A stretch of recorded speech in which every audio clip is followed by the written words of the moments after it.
and evolution, intelligent design, marriage, family, child-rearing, the millennial generation, trends in society, politics, economics, business, religious liberty, the Constitution, public policy, foreign policy, military policy, tensions in the Middle East, abortion, homosexuality, pornography, sexual ethics, media, technology, history, and America's godly heritage. We talk about anything that affects your faith, your family, or your freedom. So don't go anywhere, because Point of View starts right now.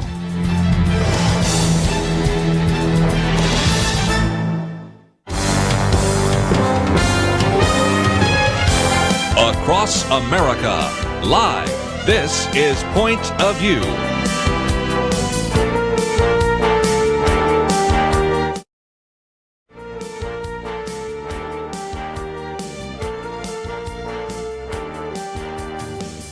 And now, Penna Dexter. Thank you very much for joining us, ladies and gentlemen, for Point of View. You know, it's the week before Christmas. Christmas Day is 1 week from today, if you can believe it.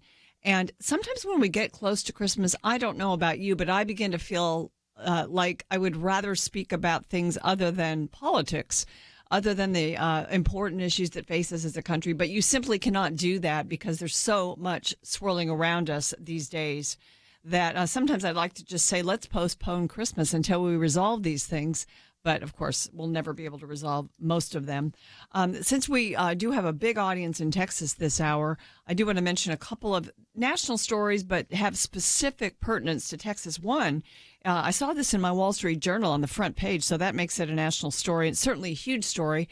Apple is investing $1 billion in Austin, Texas, and building a second campus there for 5,000 employees, widening its footprint in a familiar region rich with engineering and business talent. Certainly here in Texas, and especially down there, coming from UT and some of the great institutions of higher learning. A lot of techies and a lot of people for Apple to hire. So they're coming to Texas in a bigger way than they've already been here. Apple said it would add more than 1,000 employees apiece in San Diego, Seattle, and Culver City, California, where it's been increasing staff. On the Austin campus will have the capacity eventually to accommodate 15,000 employees. So it's a big move for Apple and certainly big for Texas and for Austin. And, you know, one of the questions we've had about this, and I might ask our next guest if he's got a thought on it, because we're having State Representative Briscoe Cain join us at just in a few minutes. But why does Apple need Austin to give it $25 million in sort of I guess it's a draw, a carrot to come to Austin? Also, they are asking for a 15-year property tax abatement from Williamson County, which is actually where the facility will be located. Apple is valued at over $1 trillion. They're the wealthiest company in the world.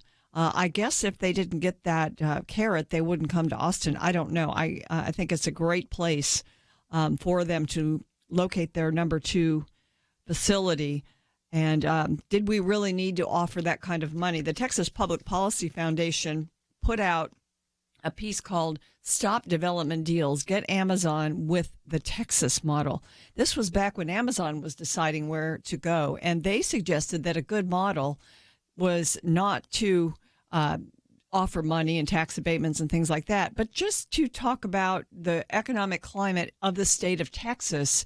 That should be enough to get plenty of companies to come here. And so that was their thought on that. And we'd love to know what you think if you want to make a comment on that during this hour, 800-351-1212. Another big national story that you've, I'm sure, heard over the weekend. A federal judge made a surprise move on Friday, late in the day, so we weren't able to talk about it on our weekend edition, to strike down the Affordable Care Act, Obamacare, strike it down in its entirety, sent shockwaves around the country, through the political world at least. And certainly this was led by our Texas Attorney General, Ken Paxton. 20 states sued the federal government regarding Obamacare. Of course, you know, famously in 2012, this was upheld and Justice Roberts ruled Obamacare a tax. But now the individual mandate has been struck down in tax reform that took place in 2017. Congress repealed the individual mandate that compelled Americans to buy health insurance. So the judge, Judge Reed O'Connor of the Northern District of Texas, said that sawed off the last leg of Obamacare. And he said, quoting him, "The court finds the individual mandate is essential to and inseverable from the other provisions of Obamacare." Well, he said the Patient Protection and Affordable Care Act, calling it by its correct name. And the timing of this was very interesting because it was 24 hours before the deadline to enroll in Obamacare related coverage for 2019. But the ruling has no immediate effect on that. It did throw some chaos into the works because of the news. Trump administration was applauding this. They were hoping they would hold the announcement until after the deadline, but they didn't. But there's no immediate effect on coverage, so people that are applying for Obamacare on exchanges don't need to worry about that. But now states need to decide what to do about Obamacare, and that's another question I'm going to ask our next guest, who's a state legislator. And that's what I'm saying is that here we are the week before Christmas, and I am going to talk a little bit later in the show with Ted Baehr from Movieguide about the movies, because a lot of us, I love to go to the movies during this season, especially that week between Christmas and New Year's, and he's going to talk about the movies. He's going to talk about Hollywood and how it's been affected by everybody, really in our audience, people who like wholesome entertainment weighing in. Hollywood is actually listening to some degree. I mean, there's still some awful stuff out there, but there are some really good movies. And Ted Baehr is really good at helping us to look at movies and to find Christ messages inside them, or pro-family messages. And so we're going to do that. So if you care about that, give us a call. You can ask him about the movie that you're thinking about seeing. I know that I've got a few on my list that I want to ask him about. So that'll be Ted Baehr. But we still have to talk about politics, because right after we get back from Christmas, New Year's, and all the holidays, and people are going back into the working world if they've gotten to stay away for a while and take a break, our legislative session is going to start. It'll be later in January, but, things really get rolling. And so, and one of the big issues is going to be, what does Texas do now about Obamacare? How do we proceed? How do our legislators proceed? Is health care going to go back to the states and not be such a federal issue as it was made so under Obamacare? I don't know. The Congress will probably be weighing in. And this case will be appealed. So this can go all the way up to the Supreme Court, and we will see. But really, without the individual mandate now, and I think this is something that we will discuss on our Friday weekend edition, because Kelly Shackelford and Jeremy Dyes will be in studio here with Kirby and me. We will talk about that. What are the prospects now for Obamacare going through the court? So that's one of the issues. And, there's one thing about Obamacare that pro-life Americans have been really fighting throughout the time that it's been around, and that is abortion coverage. And so Briscoe Cain, hopefully state representative that joins me in just a few minutes, I'm going to also ask him about this, because insurance companies on the Obamacare exchanges are supposed to disclose whether their plans cover elective abortion. And some states have been out of compliance, including Texas, for a while. But now Texas is an opt-out state, which means that none of the plans on the Texas Obamacare exchange cover elective abortion. There's been a lot of pressure put on states about this, especially from the Family Research Council. So we will talk with Briscoe Cain about that. There's so much to talk about today on Point of View, and we hope you'll stick with us. One of State Representative Cain's issues, his signature issues, is religious liberty. So we will also discuss that because, again, the LGBT agenda is being used as a weapon against Christians. What else is new? We'll discuss it right after this.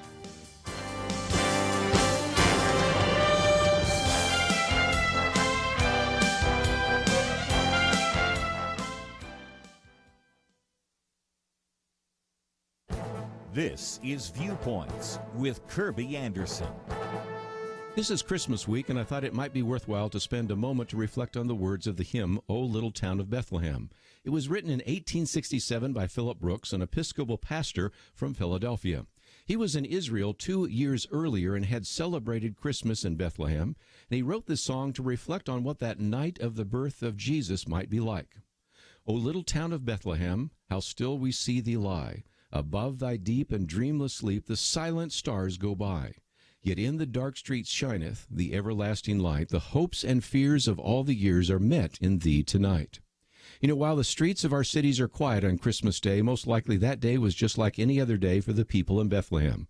But as evening came, the town grew quiet, and something remarkable took place. In the second verse, the hymn says, While mortals sleep, the angels keep their watch of wondering love. Just like today, our world goes about its business, usually oblivious to the spiritual realities around it. Jesus came into the world quietly. Yes, there was the angelic announcement to the shepherds, but most other people were unaware of the fact that the most significant event in history was taking place. God became man.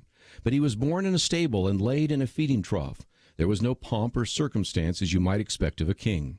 Jesus came not only to live among us, but to ultimately die for our sins. He took upon himself the sins of the world, your sins and my sins, and paid the ultimate penalty that we deserve to pay that we might have everlasting life. During this Christmas week, I hope you'll stop long enough to consider what happened in that little town of Bethlehem. But even more so, I hope you will think about what Jesus did for you on Calvary. I'm Kirby Anderson, and that's my point of view. Take Kirby and the Point of View team with you on the go with the Point of View app. Search for Point of View Radio at the Apple or Google Play stores.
You're listening to Point of View, your listener-supported source for truth. Welcome back to Point of View. I'm Penna Dexter, and so glad you're with me today as we try to talk about serious issues as we're sort of moving into Christmas and thinking about the reason for the season and preparing for family togetherness.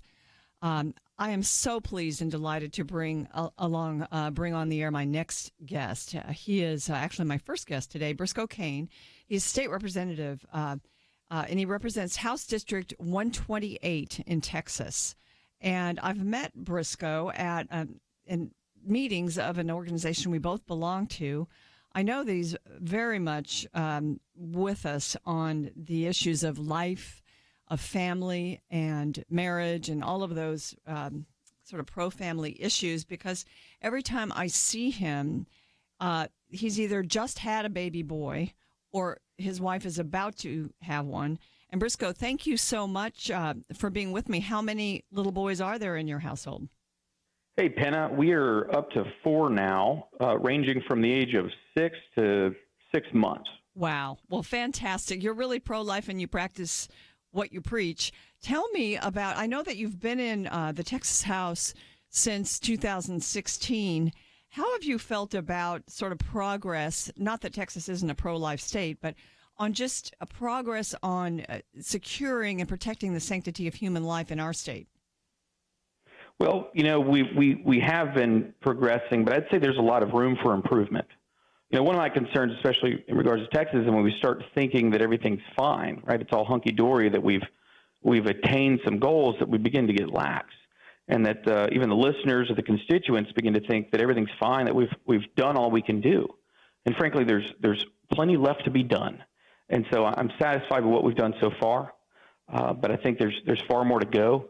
I think there's a lot of possibilities coming into this next session with a new speaker, because historically what would happen under our former speaker, who was we call a coalition speaker, meaning he came into power by a coalition of Democrats and moderate Republicans, is they would really kind of a rule that you would only allow maybe one pro-life thing through, kind of a way to pacify and satisfy that wing of the party, just make them happy, give them a few scraps. I think that possibility is gone, and so I'm hopeful that we can go even further. Ladies and gentlemen, I might mention that Representative Cain, he represents House District 128. He does have a record of defending the unborn, also religious liberty. He's an attorney, and he serves as legal counsel for several individuals and organizations that promote these ideals.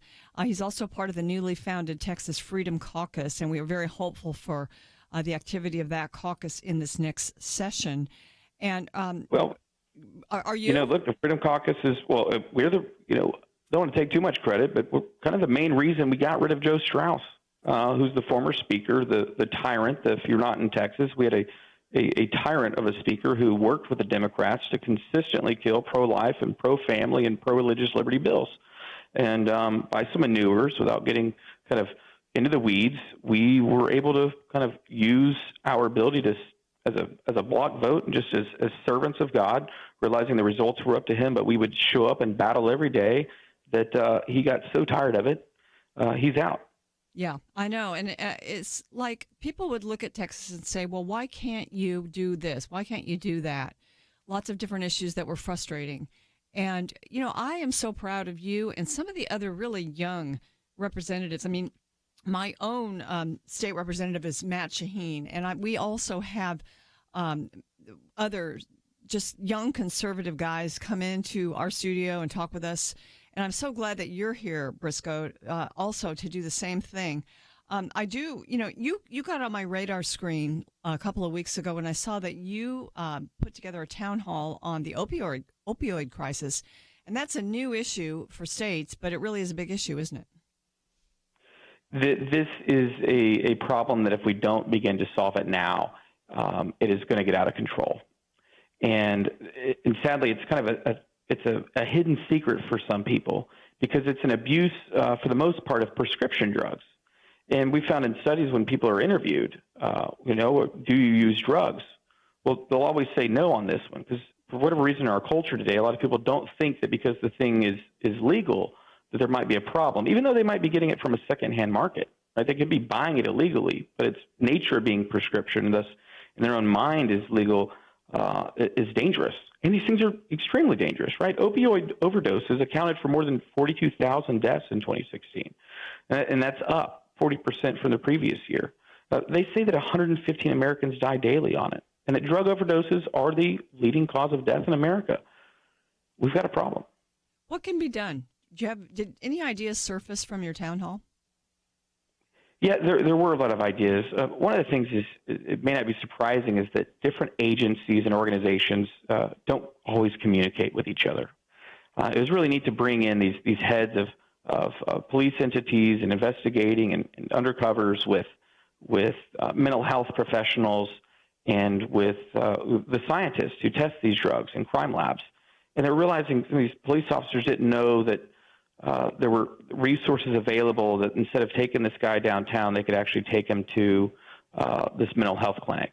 And how these people weren't aware of what's really going on. And a lot of it, though, is really just the public knowing about this danger, that you may not realize it, but someone in your very own family might have maybe had that surgery, and they start taking this opioid for the pain, and maybe you didn't realize, or you were just concerned about it, but they kept wanting refills, and it was kind of past time for that. And that's because these are highly addictive. But the solution, whenever we make laws, we've got to be really careful, right? You don't want to criminalize perfectly legitimate activity.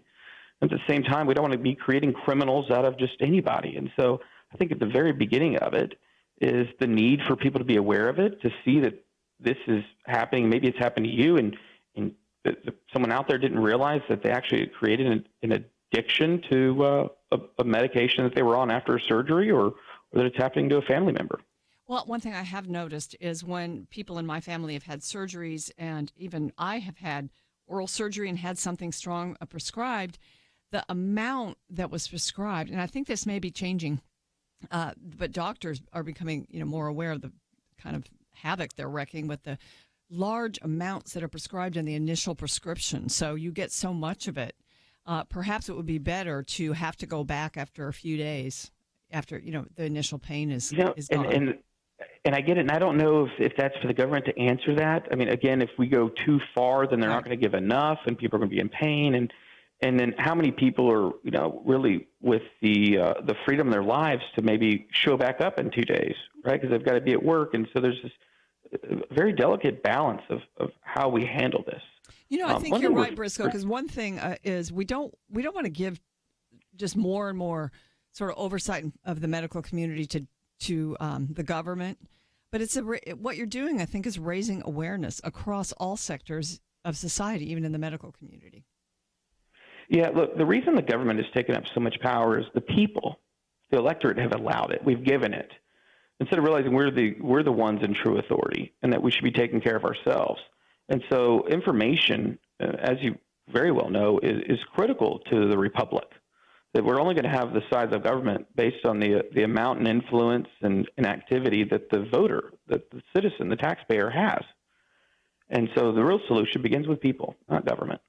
Well, that's the difference, I think, between sort of liberal ideas and conservatism, that conservatives often trust people to make decisions. And that's why we exist here at Point of View, ladies and gentlemen, because we want to give you the information with which to make the best decisions for your life and for your involvement in elections and perhaps running for office yourself or whatever you're involved in, perhaps your children's education. The information, I think, is key. And, this state, Texas, and I know we've got other states listening in this hour, but it's mostly Texas. And we have a unique, I think it's sort of unique because our legislature only meets every other year for 5 months. Sometimes we have to have a special session to address another issue. But Briscoe, very quickly before the break, it's really a good model because not that you and your conservative cohorts are doing damage by making laws, but our legislators don't need to be in the Capitol all the time. They can do a lot of mischief, can't they? Well, the people and their wallets are safest when the legislature is not in session. Very true. Yeah. Okay. Just look at the state of California if you want further proof of that. Ladies and gentlemen, we will continue this conversation with Briscoe Cain. I'm going to ask him because we did mention in the first segment that a federal judge actually basically ruled that Obamacare is unconstitutional. So one question I'm going to have for Representative Briscoe Cain is, well, what do we do? What does Texas do? I know that it's not going to really affect the immediate future. There's some stays and things like that, and this will be appealed. But what does Texas do about health care? We'll talk about that and a lot more right after this.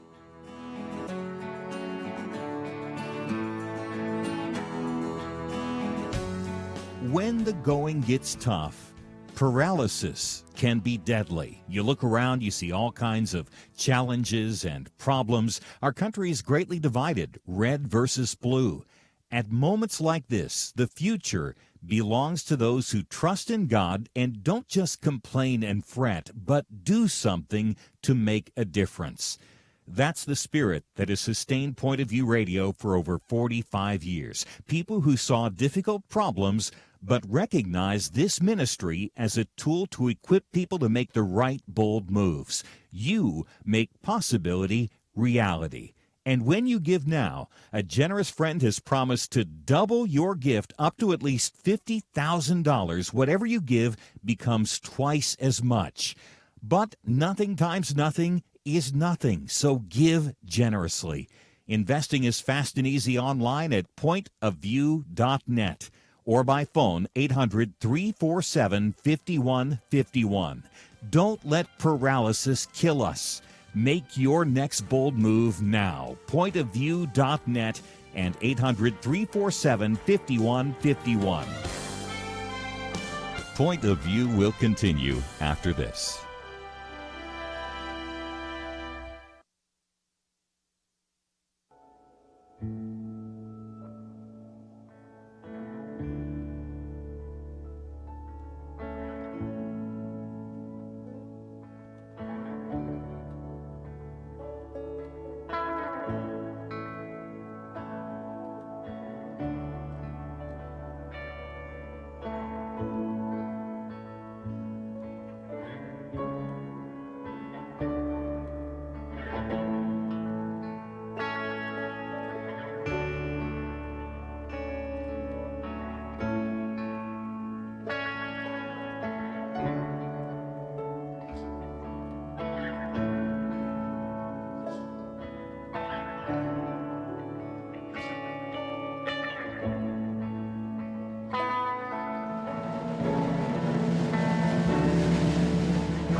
You are listening to Point of View. The opinions expressed on Point of View do not necessarily reflect the views of the management or staff of this station. And now, here again is Penna Dexter.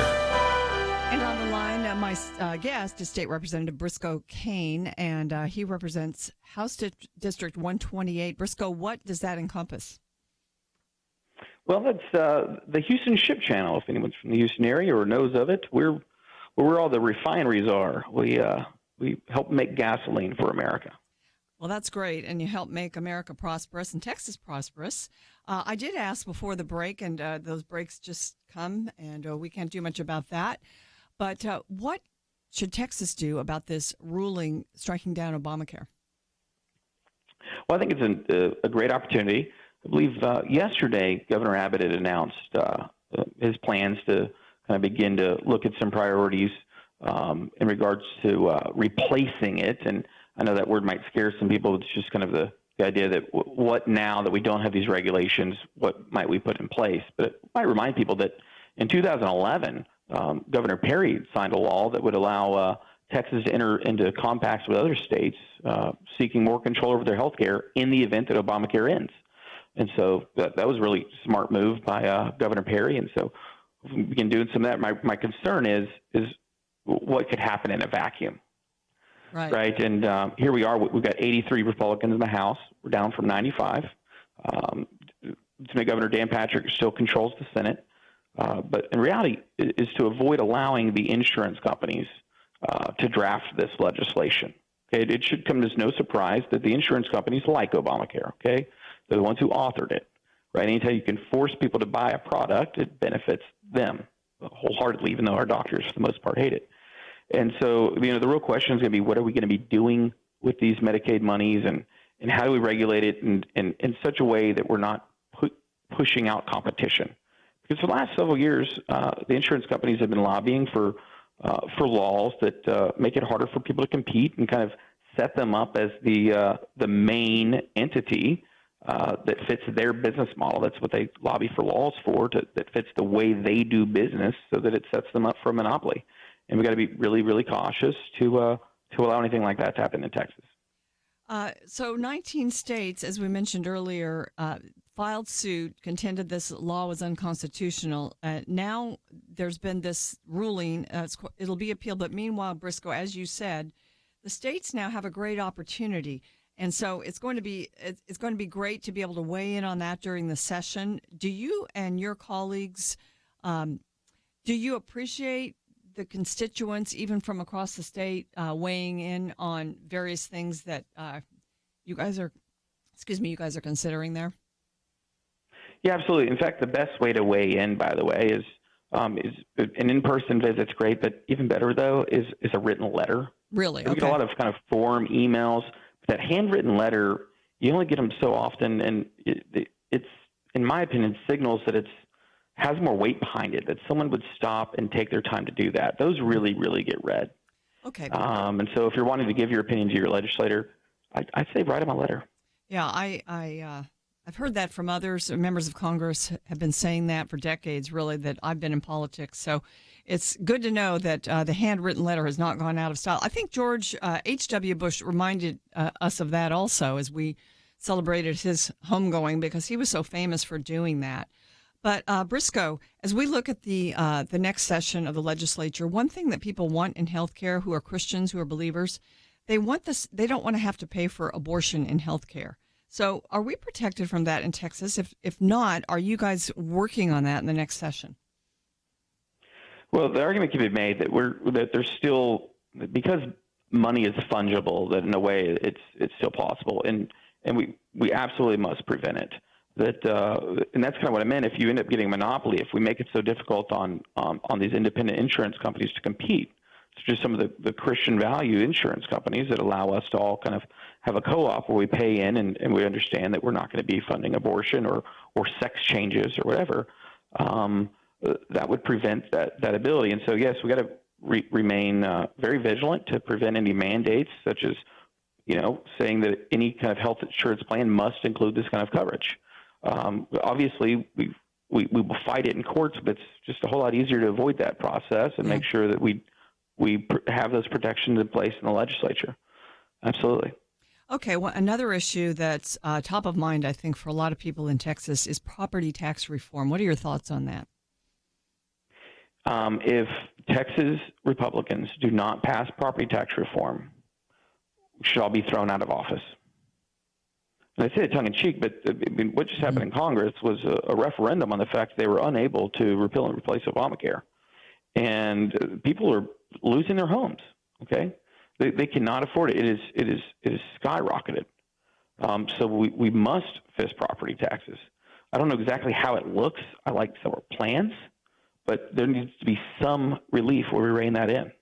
You know, I think when people like you begin to speak about this, people that we could trust to work on it and stand boldly, and sometimes you get, there's so many issues that face you when you actually get to the session, but that something will be done this time. I lived through, I'm from California, I lived through Proposition 13, and I remember when I was young, my friends, neighbors, they faced high property values rising fast. And we haven't seen that in Texas, but we're seeing it now because we're so prosperous that people are bringing their companies here, and real estate values may be softening right now, but they're rising.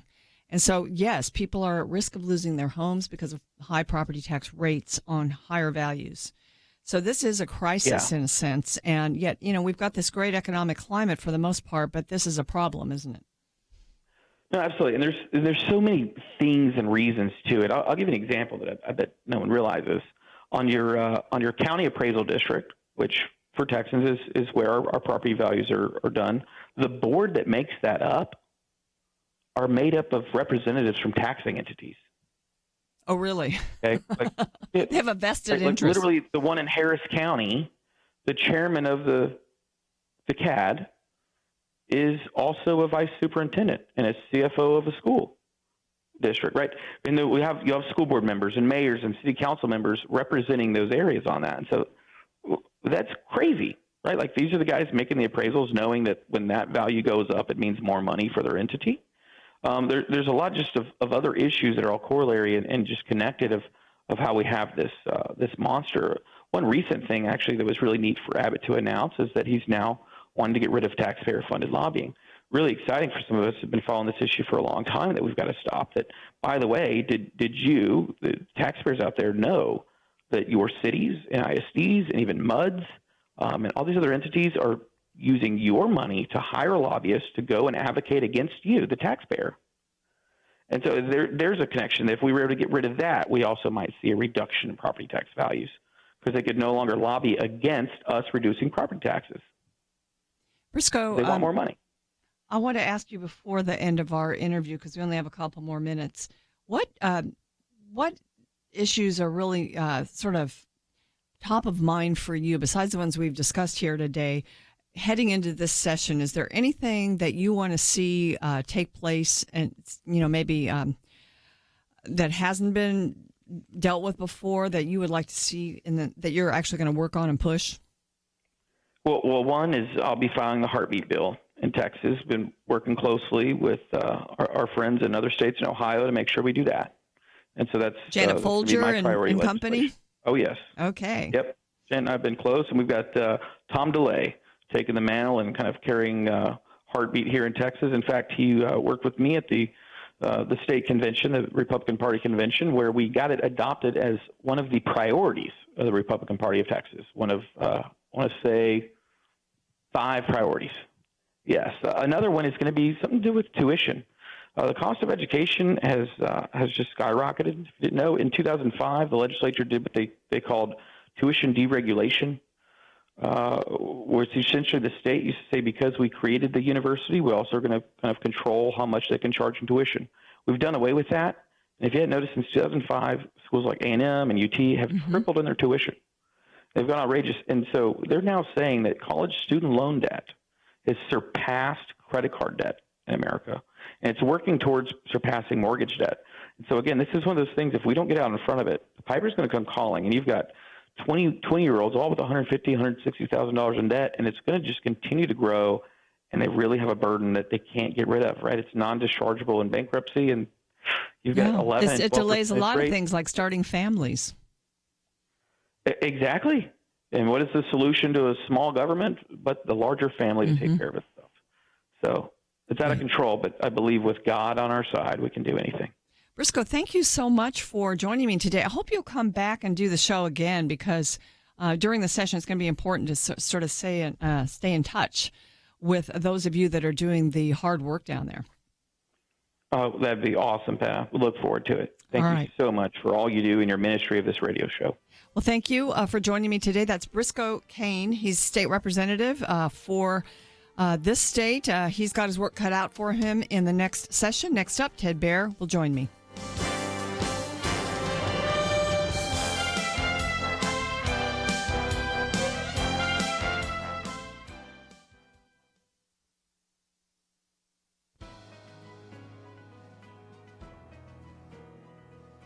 Welcome to the First Liberty Briefing. I'm Jeremy Dice.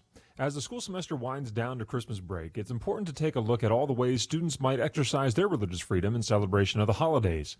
First, schools can celebrate Christmas just as easily as they can celebrate winter. Doing so provides an educational perspective of world history and the effect of religion upon culture. Schools can also deck the halls in Christmas decorations. Decorations can further the cultural and religious heritage educationally important to the holiday. Third, schools can include Christmas-themed artistic expressions in school plays. As long as it's presented in an objective manner reflecting the traditions of Christmas, it's just fine. It is fine for students to wish one another Merry Christmas or Happy Hanukkah, and even hand out gifts significant to their religious tradition. As they can throughout the year, students can also reference their faith in school assignments, class discussions, and private speeches during the holidays. The First Amendment is not suspended during the Christmas season. And finally, school employees can discuss their religious holiday traditions outside of their official roles as educators. This means teachers can attend Christmas parties and religious gatherings outside of work without fearing the loss of their job. With that, perhaps the best way to conclude is merely to say Merry Christmas, Happy Hanukkah, and best wishes for a Happy New Year to all our students. To learn how First Liberty is protecting religious liberty for all Americans, visit firstliberty.org. Hi, I'm Kelly Shackelford, President and Chief Counsel of First Liberty Institute. I hope you enjoyed this episode of First Liberty Briefing. You can learn more amazing stories about how everyday Americans are standing up and saving religious freedom. Just visit firstliberty.org. You'll be inspired, educated, and informed. Visit firstliberty.org right now.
Now, back to Point of View, your listener-supported source for truth. Welcome back to Point of View. As I mentioned, Ted Baehr of Movieguide will be joining us. That's going to be at the top of the hour.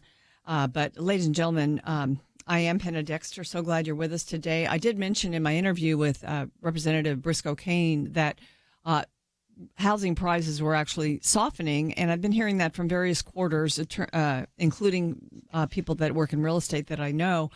And I think this came out of the Wall Street Journal, that U.S. housing boom is coming to an end, they say, starting in Dallas. And they say even with booming growth, Dallas's once vibrant housing market is sputtering in the high-end subdivisions in the suburb of Frisco. Builders are cutting prices on new homes by up to $150,000. And talking about the U.S. economy has just had one of its best 6-month stretches in a decade as the unemployment rate hovers around its lowest level in half a century. And, of course, we'd seen before the tax cut a lot of, really a strong competitive housing market, and it's softening a little bit. But, it's interesting over the long haul in Texas, you had a pretty even housing market, ups and downs, but there's been a boom, and now it's a little bit slower. Dallas, which had the second strongest annual increase, this is from the Wall Street Journal, in employment of any metropolitan area in the country. Let me say that again. Dallas had the second strongest annual increase in employment of any metropolitan area in the country. These statistics came out in September.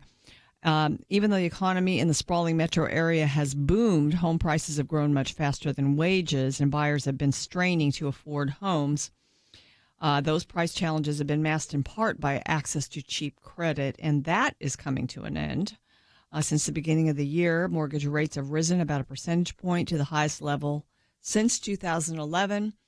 I think the Fed may slow down a little bit in raising rates, so that may mean that housing rates don't go up this next year, at least early in the year. But we do have an affordability crisis here. New and existing homes in the Dallas-Fort Worth metropolitan area fell 3.6% in October compared with a year earlier. This is according to the Real Estate Center at Texas A&M University.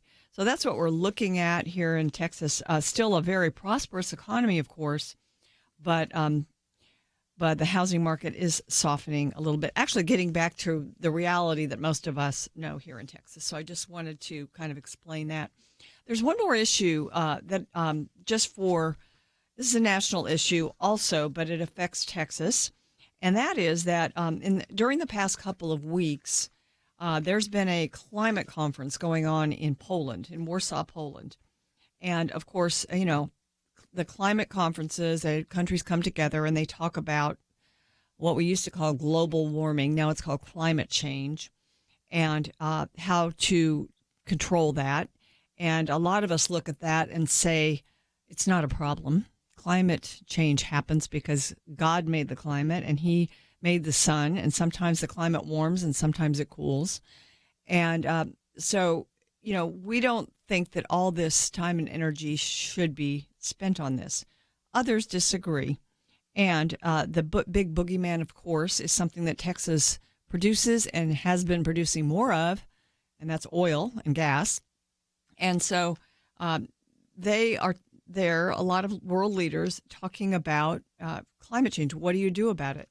One of the ideas that's been floated, and some people say this is a conservative idea. I should have asked Briscoe Cain about it, but we'll have him back, is taxing carbon. Carbon, of course, CO2 that's emitted by when fossil fuels are burned. So the Texas Public Policy Foundation has an article out by Vance Ginn, who we've had on the program before. We need to have him back on this. His article is titled "Carbon Tax: A Free Market Solution to Climate Change?" ? A lot of people say it's a free market solution because if you tax it, people will use less of it. But people sometimes can't use less of it. I mean, to get to work, you have to drive your car. To get through the winter, you need to heat your home, et cetera, et cetera. So much in our society is dependent upon fuel.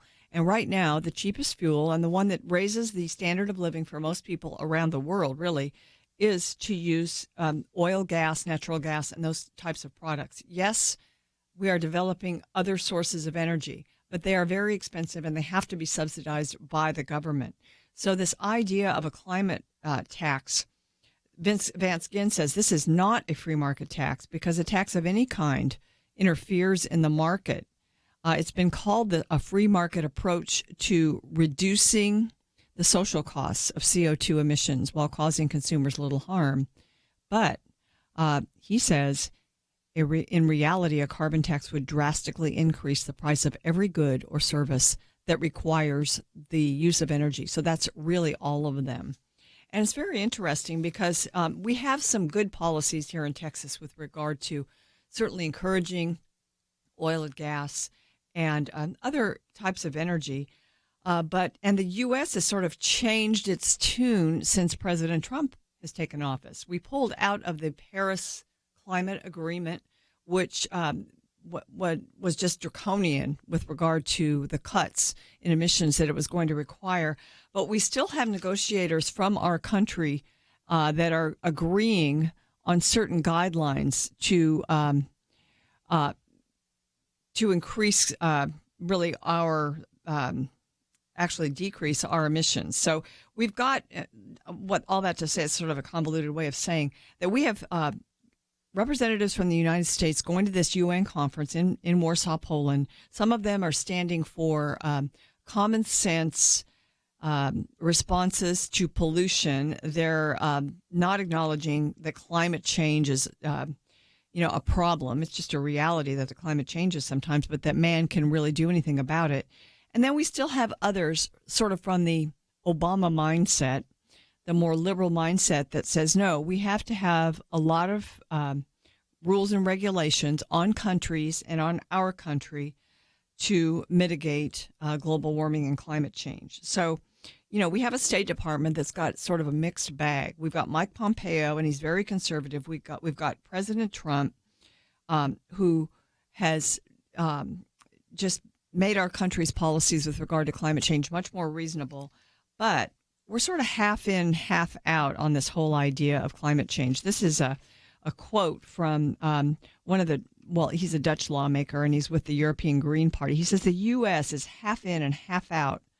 On the political level, they will be obstructive. In other words, we're trying to make some, in his words, obstructive, in my words, common sense policies with regard to pollution and climate. But on the technical negotiations level, the U.S. is usually very good in drafting compromise language. So we're at the UN and we're compromising. I'm going to, hopefully next time I host the show, I'll have somebody from Texas Eagle Forum who actually went to the Warsaw Conference to help us understand what the United States' role has been at these UN conferences. A lot of what comes out of the UN is not really binding unless we sign a treaty, and we have been reticent to sign treaties. Our Senate has protected us from signing draconian treaties in the last decade or so with regard to the climate. But we still have to watch what our negotiators do there.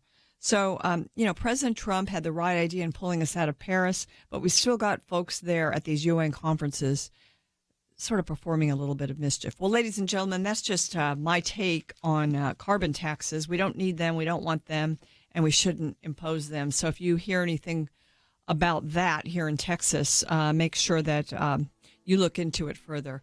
Ladies and gentlemen, next up, I hope that you will stick with us because Ted Baehr will join us to talk about the movies, not just what movies to see, but also the movies in general. You won't want to miss it. Stay with us for more Point of View.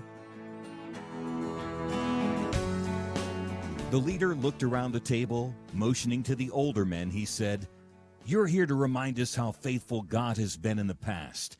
Now, you middle-aged guys, you keep us focused on what God is doing right now. Make sure we don't stop. And you younger guys, keep us looking forward. Imagine what God wants us to be doing in the years to come." There's a lot of wisdom there. We have to be thankful for the past, focused on the present, and mindful to plan for a great future. Many listeners have made bold moves to partner with Point of View Radio and accomplish great things for more than 45 years. But as we look around, we do see many positive things, and I think we can all admit there's a lot more to be done. It's time to think about your next bold move, what you can do to invest for our nation's future. Be thinking about that. If you have an answer now, don't wait. Visit pointofview.net and invest to help us enter 2019 strong. If you're not quite ready, please pray and get ready to make your next bold move. Pointofview.net and 800-347-5151. Point of View will continue after this.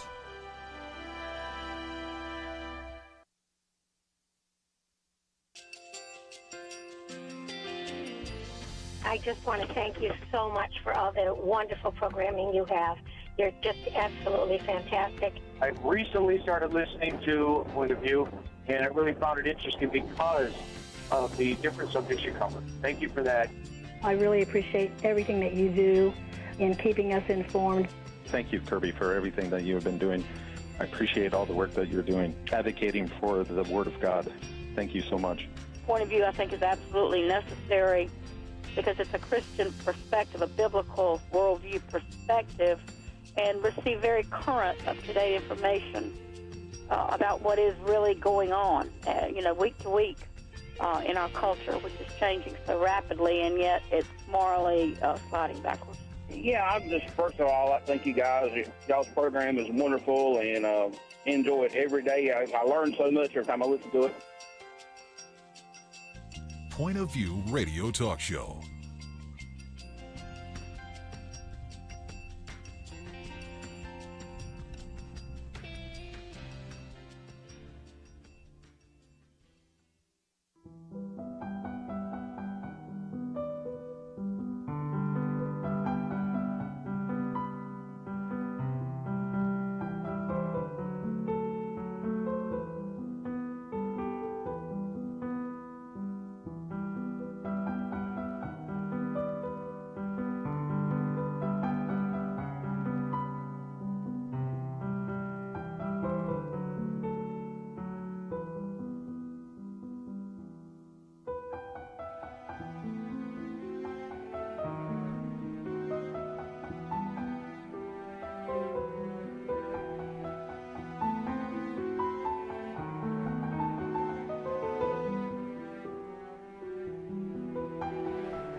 Hi, this is Kirby Anderson. You know, each day we take on the tough issues and provide a biblical perspective to them. The topics we cover are wide-ranging: apologetics, theology, prophecy, creation and evolution, intelligent design, marriage, family, child rearing, the millennial generation, trends in society, politics, economics, business, religious liberty, the Constitution, public policy, foreign policy, military policy, tensions in the Middle East, abortion, homosexuality, pornography, sexual ethics, media, technology, history, and America's godly heritage. We talk about anything that affects your faith, your family, or your freedom. So don't go anywhere, because Point of View starts right now.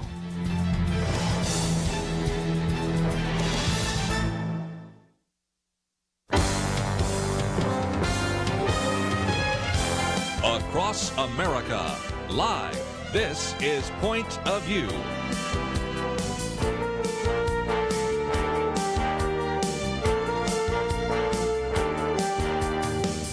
And now, Penna Dexter.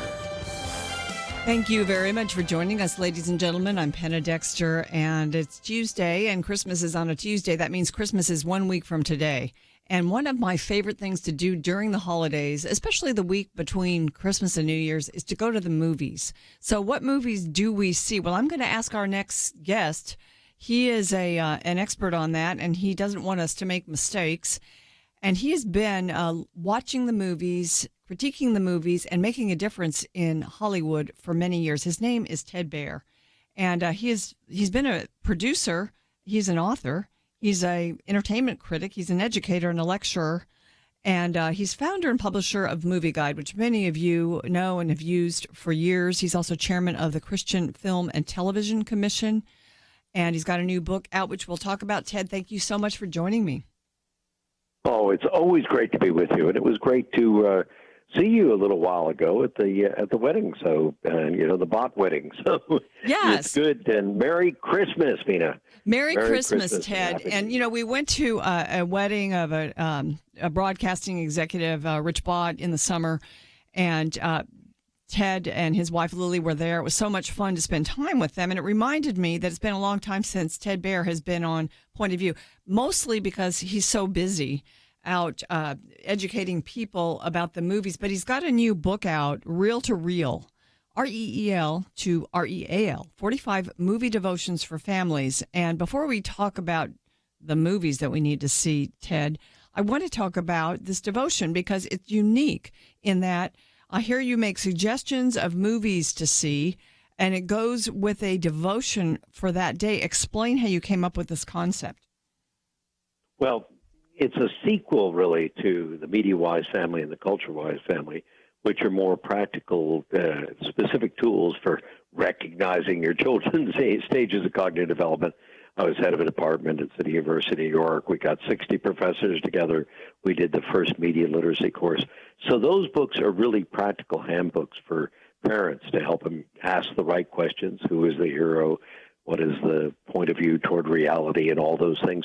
This is really the application of this. This is saying, and now you can enter the book in two different ways. One, it answers questions like, what is God's purpose for my life? And of course, it comes up with answers that come out of movies. So most people, think through the heart, not the head, according to all the research, 500,000 studies. So it's a lot of research, and I could talk about the research. But the movies move the heart. So you see what God's purpose is for your life, and It's a Wonderful Life, what a great one. And some of the movies that you may not recognize that give you specific directions on what God wants and how God wants to help you and how you can have blessings and how you can grow in faith and how you can improve your marriage. So really, these are movies that then open up the dialogue, which then allows you to ask the questions which, if you look back at the Culture-Wise family, are those media-wise questions that you need to ask your kids so that they develop media wisdom. We want to teach children, and we've been doing it since the late 70s, so they want to choose the good and reject the bad. And we have those tools, and I speak all over the world about it, and now this is an opportunity to bring them to families in a palatable way that they can do it as a devotional. They can watch let's say whatever it is. The best Grinch movie right now is the new Grinch movie, which has more Christian content than ever because the co-director is a Christian and the producer is a friend of mine. But it really shows you why Christmas makes you glad. Why should Christmas make you glad? In a wonderful short, the little devotionals are short. Now watching the movie takes, an hour and 45 minutes. So. Yes, but I like the idea that we have suggestions. I mean, certainly people aren't going to be able to see every movie that you've suggested, but what I love about you, Dr. Baehr, is that you help educate parents and grandparents to help their children with finding the messages in the movies. Sometimes there are Christians, well-meaning, who will say, well, these are the movies you should see and these are the movies you shouldn't see because of content. But sometimes we can be a little more nuanced about it, and that's what I appreciate about you, is that you can help us look at many other movies that you wouldn't call a quote-unquote Christian movie, but you can find a Christian message, a family message, a moral message, and you can be discerning about going to the movies. And I think that it's really more helpful to us in raising children to be not only media-wise, as you say, but also culture-wise. And it's fun. It'll help children to ask the right questions in a fun way, and it'll help them start thinking. We don't do thumbs up or thumbs down. We're not telling you to go or not go, as you just said. What we're telling you is to think about it, to analyze it, be careful, little eyes, what you see. We go through the stages of development, what they should see and what they shouldn't see. Movieguide does that by being very concerned about the levels that we have. We go from +4 to -4. So we're trying to help people develop discernment, because if your children develop discernment, well, if it's like my children, then they're tough on you. They're more righteous than you are. So I'm in big trouble. Ladies and gentlemen, you can find out more about Movieguide by going to pointofview.net and clicking on, you can see Ted Baehr's picture there, and you can find out more about him and Movieguide, and actually go to the website. You can sign up. You can get information from them on a periodic basis. The beautiful magazine that comes out has been something that I've used for, really many years, actually decades. But for over 30 years, Movieguide has been also, it's not only informing we, the people out there, the movie-going public, but also Hollywood. Dr. Baehr, you work in Hollywood to help them understand that we want more family movies, more movies with Christian faith messages, and it's actually working, isn't it? Well, we've seen tremendous change. I mean, the Variety, which is sort of the inside paper magazine for the movie industry, along with the Hollywood Reporter, reported that last weekend was the first time. Now, this is because they have a short memory. If they remember the golden age of Hollywood, they wouldn't have said it was the first time. But it was the first time that 2 family-rated movies were the number 1 and 2 at the box office. And both of those movies contained a lot of family content, and one of them contained a lot of Christian content. And then which last movies weekend, were they? The same thing happened. It was Ralph Breaks the Internet, which is about loyalty and friendship and, helping your friends to achieve and succeed. And then, of course, it was The Grinch, which the Grinch learns that Christmas makes him glad. And then this last weekend came Into the Spider-Verse, which I thought, this is going to be edgy. Actually, it has no foul language, no nudity. It's made by a young man who I've known for years. I know his uncle. His uncle came to Christ through our class, and his grandfather was a famous person in Hollywood. And it's explicitly Christian, so it's absolutely wonderful. Wow, The Grinch is Christian. That's pretty amazing. Well, ladies and gentlemen, The Grinch is, and the Spider-Verse, both of them. And the Spider-Verse. The Spider-Man, I guess it's the Spider-Man sequel in a sense with different actors, right? Well, no, it's not. It's a comic book, but it's a very, these are the guys who did the Lego movie. So it's a very creative comic book frames. It has a lot of action, a lot of adventure, but no sex, no foul language. It has action, violence, but twice he's at Trinity Churchyard, and I used to be the head of the media at Trinity Church, Broadway and Wall Street, and he talks about taking a leap of faith. Okay. Anyway, they're beautiful movies. We'll be right back.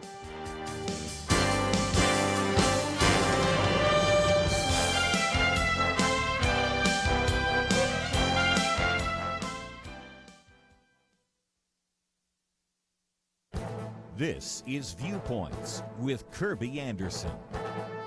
This is Christmas week, and I thought it might be worthwhile to spend a moment to reflect on the words of the hymn, O Little Town of Bethlehem. It was written in 1867 by Philip Brooks, an Episcopal pastor from Philadelphia. He was in Israel 2 years earlier and had celebrated Christmas in Bethlehem, and he wrote this song to reflect on what that night of the birth of Jesus might be like. O little town of Bethlehem, how still we see thee lie. Above thy deep and dreamless sleep the silent stars go by. Yet in the dark streets shineth the everlasting light. The hopes and fears of all the years are met in thee tonight. You know, while the streets of our cities are quiet on Christmas Day, most likely that day was just like any other day for the people in Bethlehem. But as evening came, the town grew quiet, and something remarkable took place. In the second verse, the hymn says, While mortals sleep, the angels keep their watch of wondering love. Just like today, our world goes about its business, usually oblivious to the spiritual realities around it. Jesus came into the world quietly. Yes, there was the angelic announcement to the shepherds, but most other people were unaware of the fact that the most significant event in history was taking place. God became man. But he was born in a stable and laid in a feeding trough. There was no pomp or circumstance as you might expect of a king. Jesus came not only to live among us, but to ultimately die for our sins. He took upon himself the sins of the world, your sins and my sins, and paid the ultimate penalty that we deserve to pay that we might have everlasting life.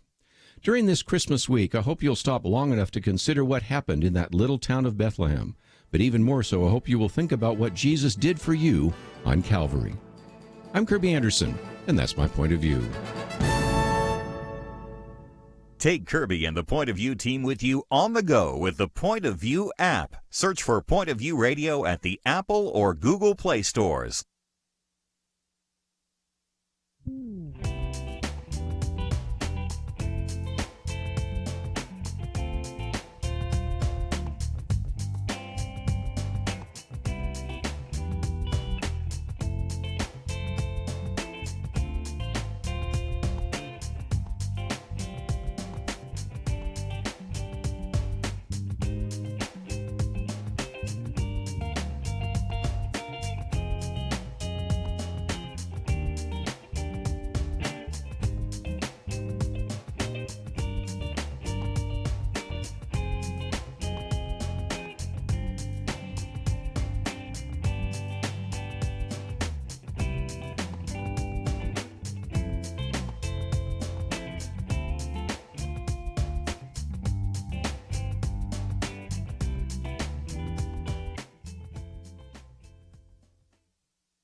You're listening to Point of View, your listener-supported source for truth.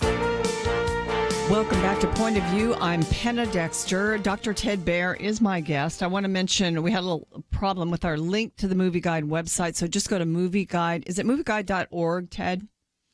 Movieguide.org. Movieguide.org Yep. for the moment. We're getting our link back up, but you don't want to. You really need to go there and find out more. It's a great tool. And I do want to ask you about some movies. And ladies and gentlemen, you can weigh in and ask questions, too, of Dr. Baehr, 800-351-1212. And there's several that I've seen on Movie Guide, Dr. Baehr.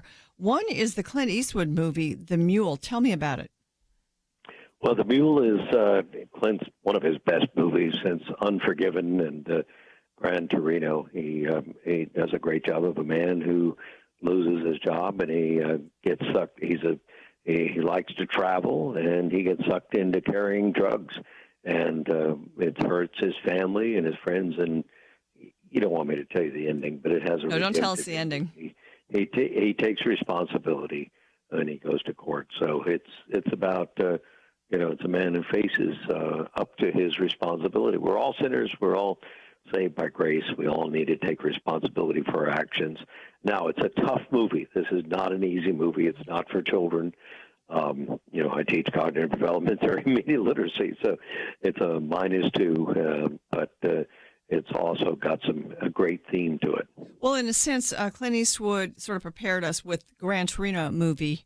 The same thing. I mean, the themes are rough and there's a lot of violence, but it's also a very redemptive movie. Is that the way The Mule is? That's exactly the way it's, again, an older person who has to come face to face with who he is and take responsibility for his actions. Okay, another movie I'm very excited about because I always love the story of Little Women, and that's coming out. And, you know, the March family, four sisters, Meg, Jo, Beth, and Amy, have become favorites of many generations.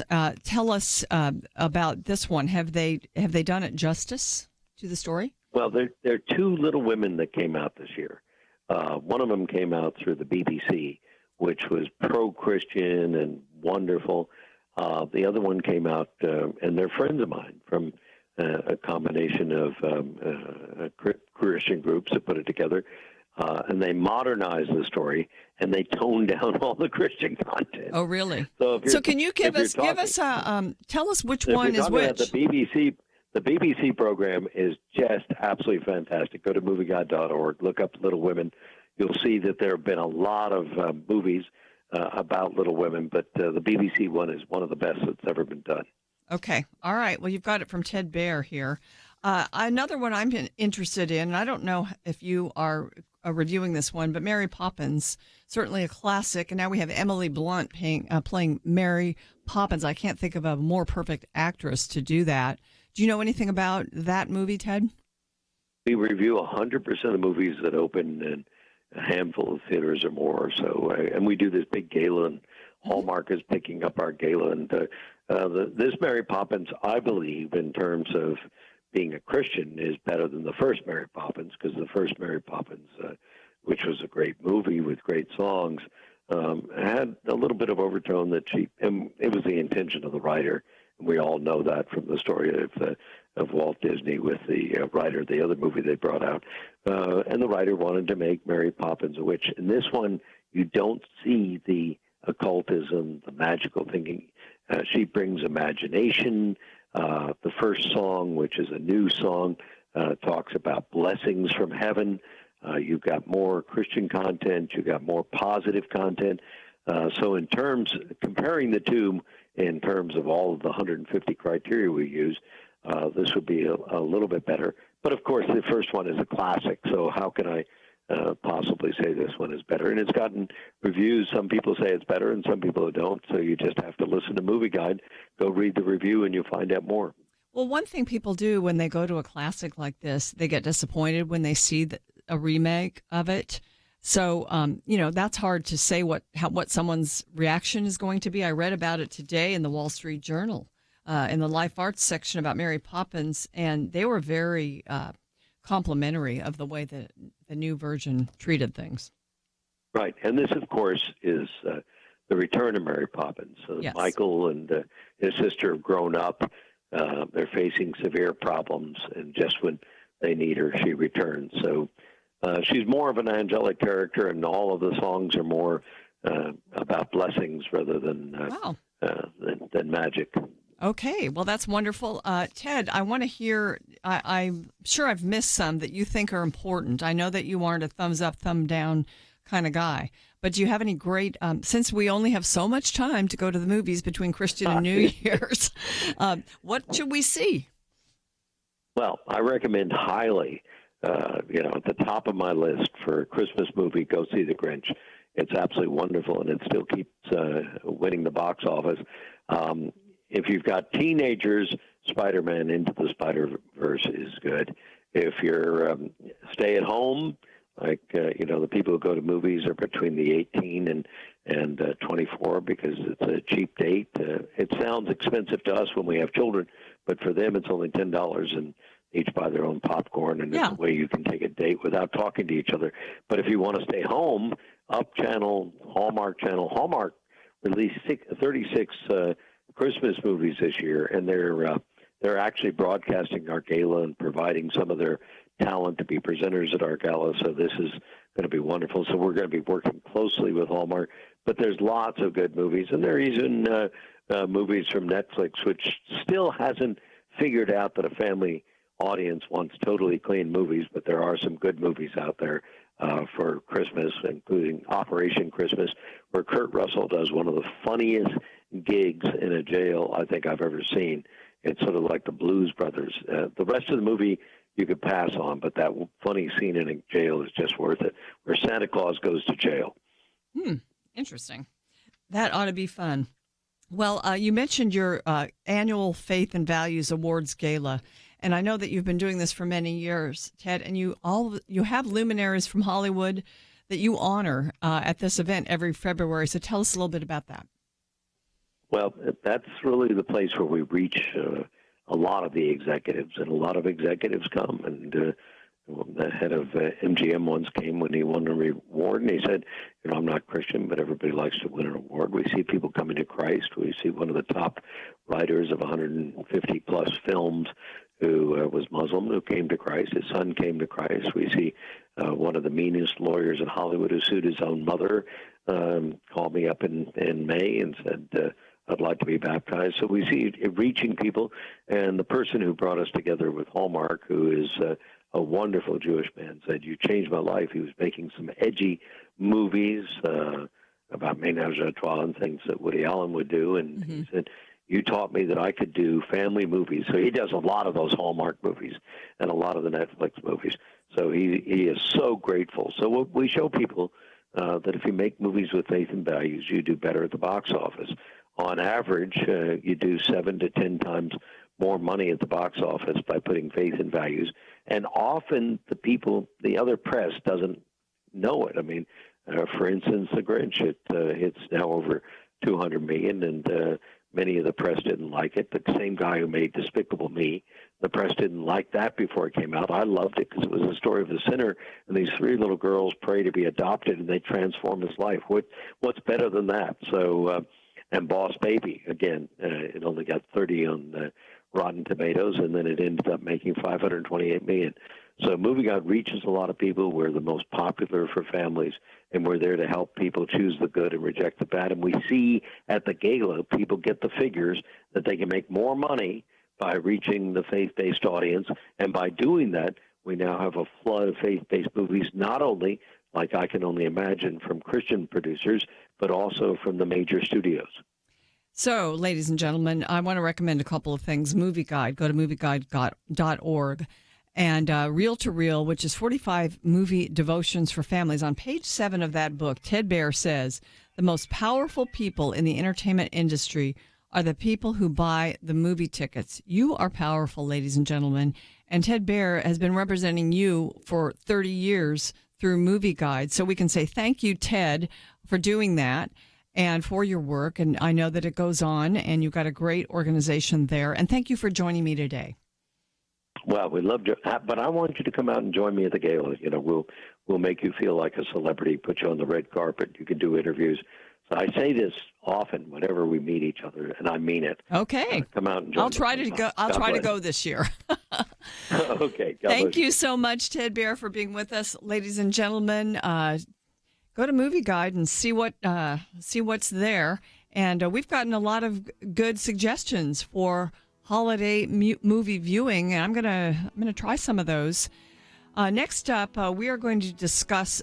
We're going to make a turn to a depressing topic, which is the weaponization of the LGBT agenda against Christians. We've got to talk about it. We'll be back. The leader looked around the table, motioning to the older men. He said, "You're here to remind us how faithful God has been in the past.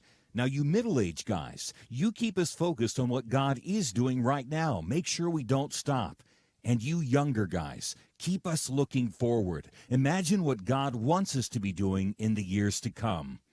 There's a lot of wisdom there. We have to be thankful for the past, focused on the present, and mindful to plan for a great future.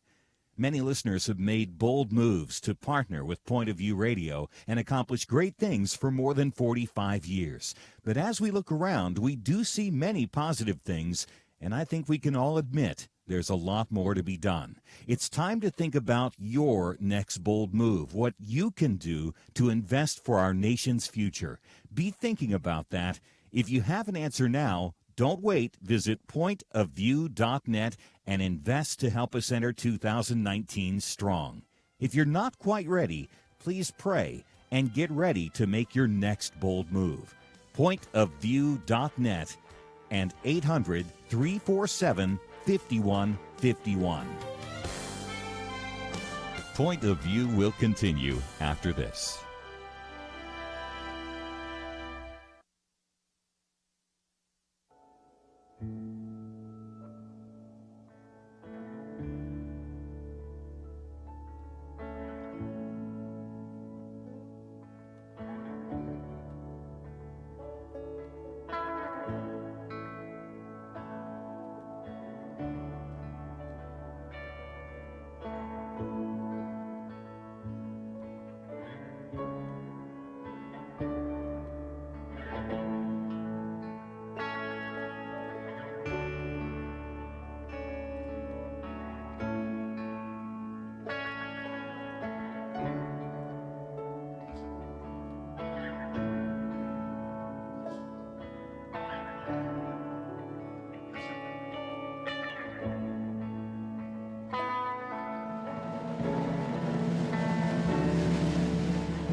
You are listening to Point of View.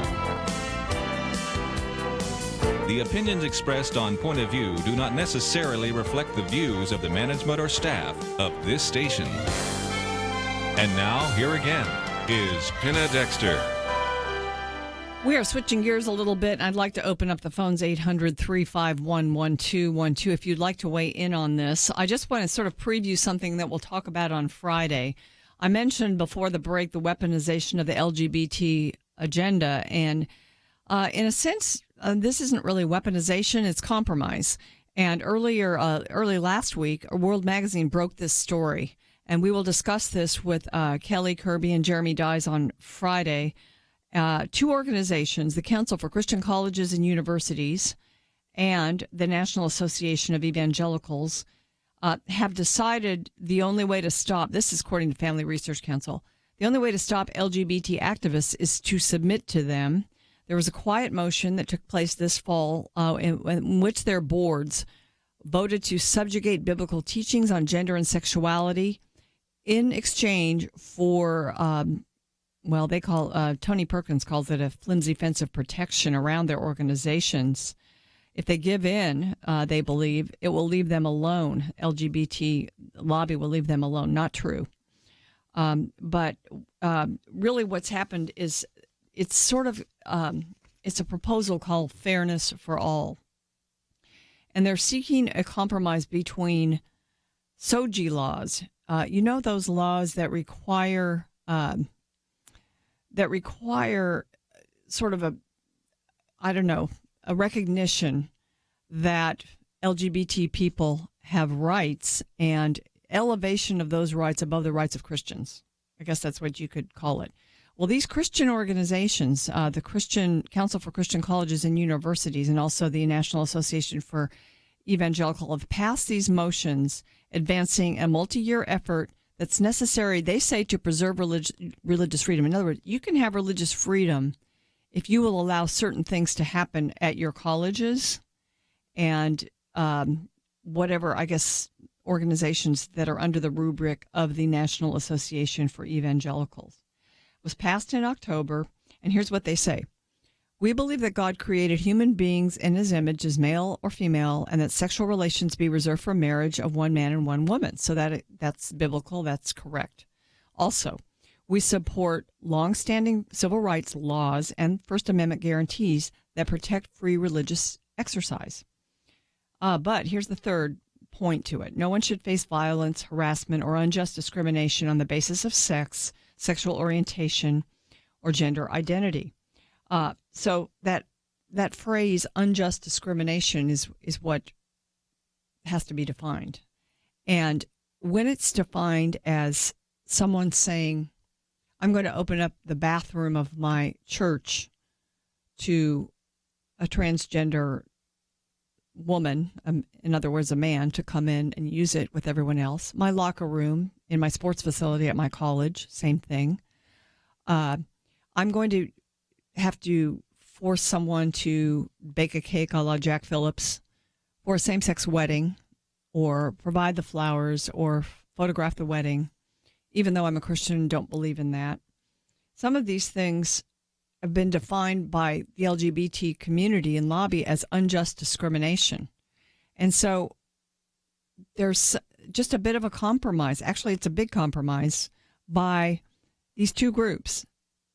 It's being discussed, the CCCU and the National Association of Evangelicals. So it's very, I think it's important when you think about Christian colleges backing down to this agenda, because you've got, number one, dorms, you've got facilities, you've got, what do we teach in our classrooms? Are we going to start being challenged with regard to biblical teaching on marriage and homosexual behavior? So, I'm only just floating this right now because we're going to get into it more deeply on Friday. But I just want to mention to you, World Magazine has done sort of an expose on this, and there'll be more on it. Ryan Anderson at the Heritage Foundation has written on it. Denny Burke and Russell Moore, they're Southern Baptist leaders. And so we need to watch out for compromise. Not that you don't want to be compassionate toward people that struggle with same-sex attraction or they struggle with their gender identity. But to change policies and to back down on your Christian voice and your Christian position, your biblical position on things, is not wise. And so it's in the works, and we need to be watching for it, and I think we need to make our voices clear on that. Well, ladies and gentlemen, I want to talk a little bit about Christmas because, we've got that issue, but there's, for years on Point of View, when it gets close to Christmas, we talk about a war on Christmas.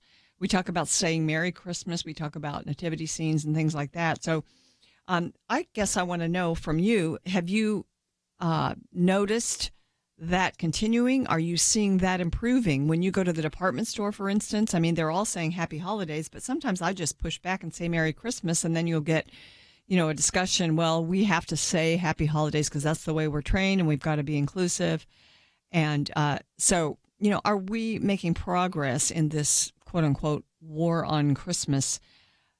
What's your opinion on that? Give us a call, 800-351-1212. There was one piece out when the holiday season started. Listening to too much Christmas music is bad for your health. That was the title of this particular article. And this article was basically saying it can either rush you out of the store because it's so offensive to you, or cause you to shop more because it lifts your spirits. So what about the Christmas music in the stores? Many of us aren't even going into the stores that much these days. But for instance, there's been this push to ban one of the songs. It's not really a hymn or a Christmas carol, but it's Rudolph, because there's bullying in it. So some of the Christmas programs in some of the schools out there are saying that, we shouldn't sing about bullying. So any thoughts on Christmas music and banning Christmas songs like Rudolph? Let's see. Another one of the songs that was a problem, I think, for some people. I can't seem to see it right now. But classic Christmas songs, shows, and traditions are still under attack by the left and the political correctness crusade. As a matter of example, a Nebraska elementary school tried to ban everything Christmas. Candy canes, because they're shaped like a J for Jesus, but not everyone is Christian. Radio stations banned, Baby It's Cold Outside, because of racy lyrics and undertones and the Me Too movement. And, of course, Rudolph for supposedly encouraging bullying. A town in New Hampshire also debated on whether to end their Christmas tree lighting tradition to avoid criticism for not being inclusive enough of other religions. So these stories come up every year. And here's a refreshing one, though. This comes from Dennis Prager, who's a radio host, and he's a Jew. He's not a Christian. He's not a Messianic Jew. He's Jewish. But he says, hey, here's why I support saying Merry Christmas. He asks the question, is Merry Christmas a thing of the past? And he says, I'm a Jew, and why I support saying Merry Christmas is, for instance, from clerks in stores and others, he'll respond with Merry Christmas, just like I often do that. He says there's a war on Christmas. It's a war on the religious nature. It's not just on Christmas. It's a war on the religious nature of America. We talk about this often on Point of View. He says he's an American, and Christmas is an American national holiday. Though perhaps not his holy day as it is for Christians. Most of the people listening to the program are probably believers. So it's a holy day for us, but it's also an American national holiday. So he's very offended by the criticisms or the inability of us to say Merry Christmas freely in the culture. I think it's changing. I hope it's changing. Rasmussen did a poll. Said the majority of Americans no longer believe freedom of speech exists. 80% agree that giving people the right to free speech is more important than making sure no one is offended by what others say. So I think Americans are pretty tolerant about people expressing their religion in public. But the few that aren't are the ones that get most of the publicity and actually often have a lot of the power, too much power. So if you've got any sort of observations that you might make about the Christmas wars. Do they still exist? Are they going away? Are we making progress in being more open? Or are we less inclusive with regard to Christmas? I know in the culture as a whole, we are not inclusive of Christian speech. Many of our organizations, our colleges, our universities, our schools, and I'll bring you another story in the next segment, certainly are not tolerant of Christian speech. But what about at Christmas? Does it open up? Is this a good time to be able to talk about your faith? We'd love to hear from you. 800-351-1212. In the next hour, we've got another segment before that. I'm going to be joined by a guest named Erin Brownback, and she's coming from a little bit younger viewpoint on this. We'll have more right after this.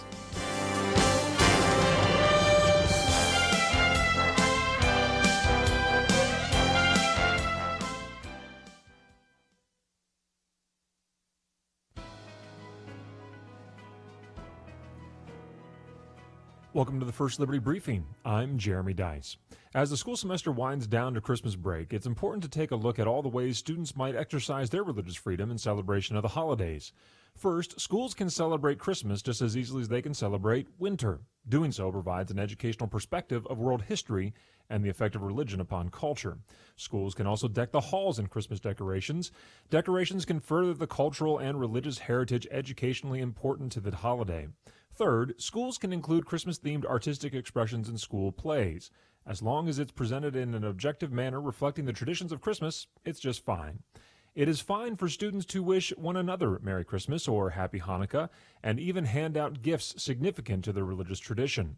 As they can throughout the year, students can also reference their faith in school assignments, class discussions, and private speeches during the holidays. The First Amendment is not suspended during the Christmas season. And finally, school employees can discuss their religious holiday traditions outside of their official roles as educators. This means teachers can attend Christmas parties and religious gatherings outside of work without fearing the loss of their job. With that, perhaps the best way to conclude is merely to say Merry Christmas, Happy Hanukkah, and best wishes for a Happy New Year to all our students. To learn how First Liberty is protecting religious liberty for all Americans, visit firstliberty.org. Hi, I'm Kelly Shackelford, President and Chief Counsel of First Liberty Institute. I hope you enjoyed this episode of First Liberty Briefing. You can learn more amazing stories about how everyday Americans are standing up and saving religious freedom. Just visit firstliberty.org. You'll be inspired, educated, and informed. Visit firstliberty.org right now.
Now, back to Point of View, your listener-supported source for truth.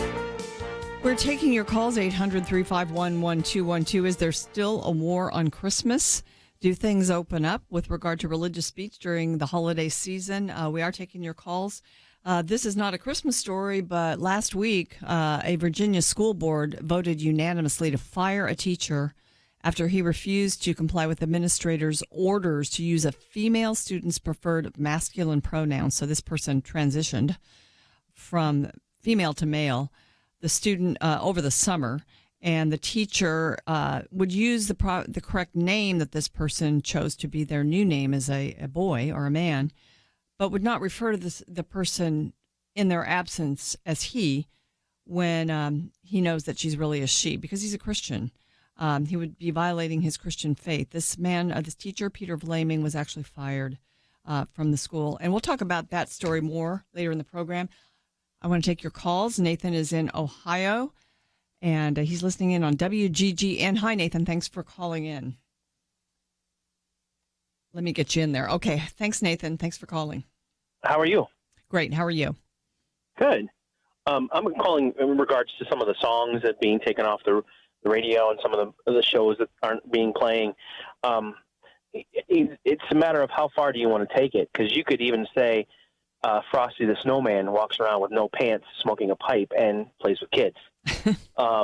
And, you know, there was a report I was reading online that said the song Do You Hear What I Hear could be offensive to people with schizophrenia.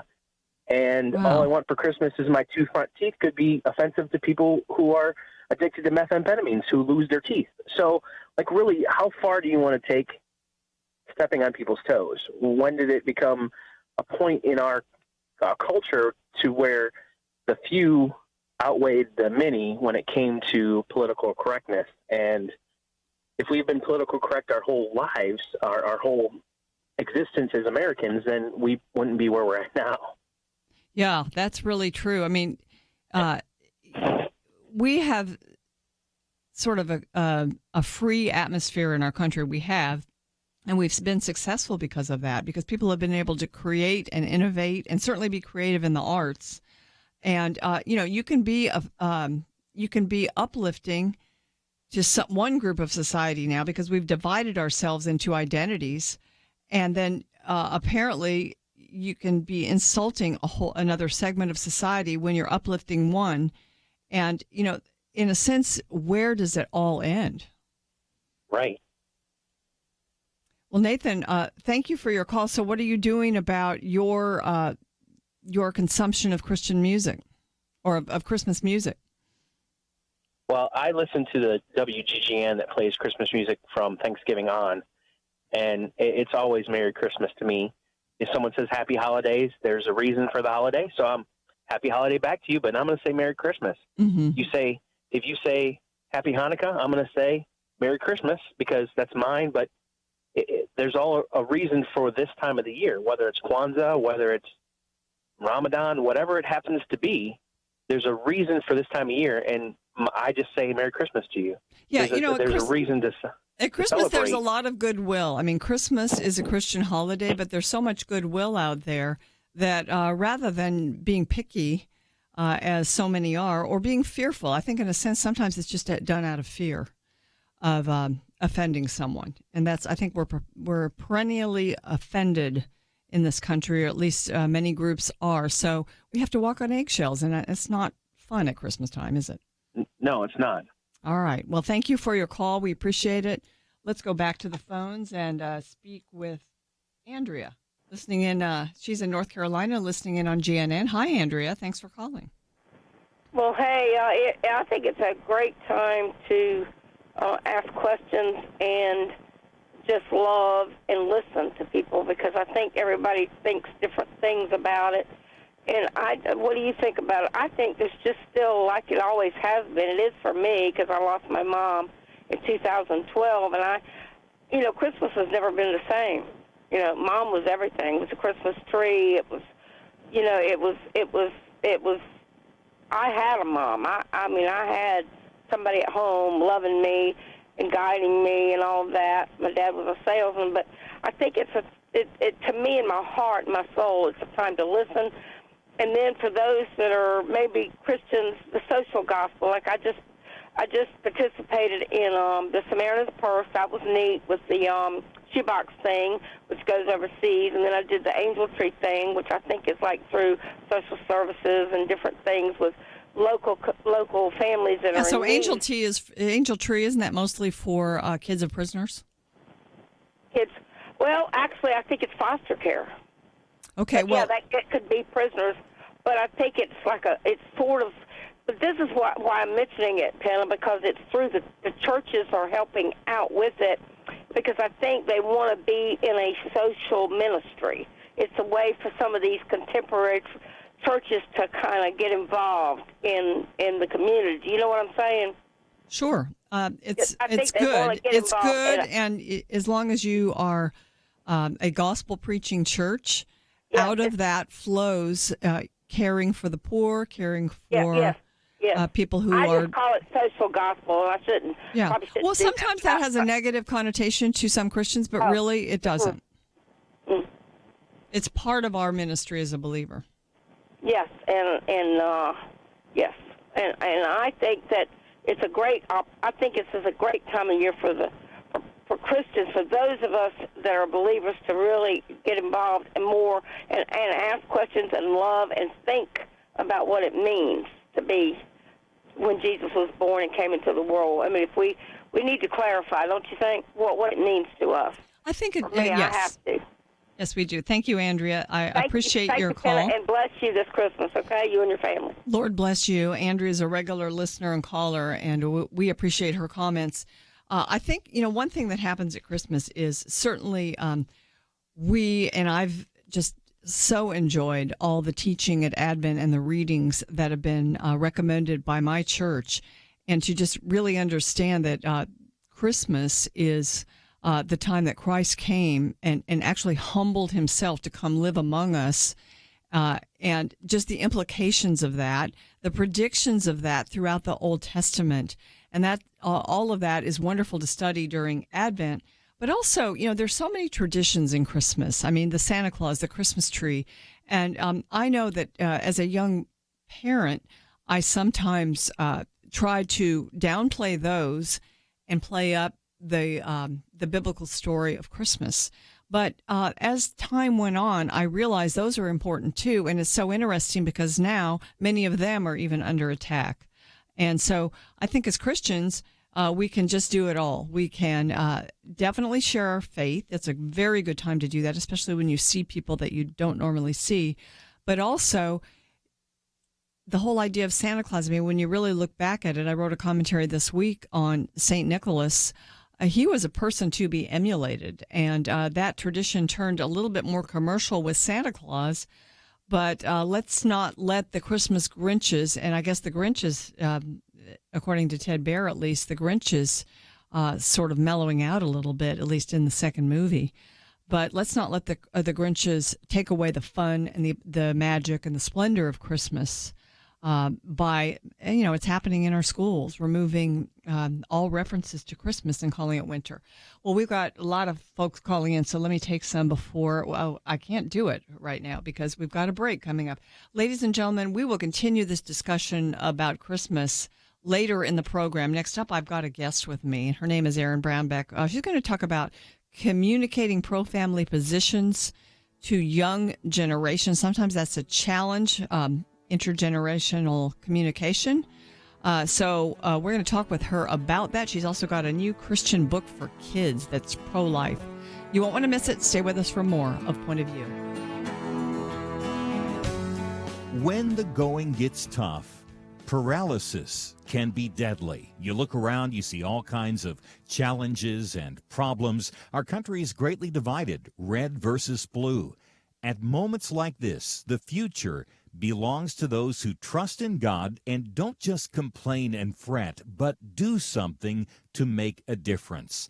That's the spirit that has sustained Point of View Radio for over 45 years. People who saw difficult problems but recognize this ministry as a tool to equip people to make the right, bold moves.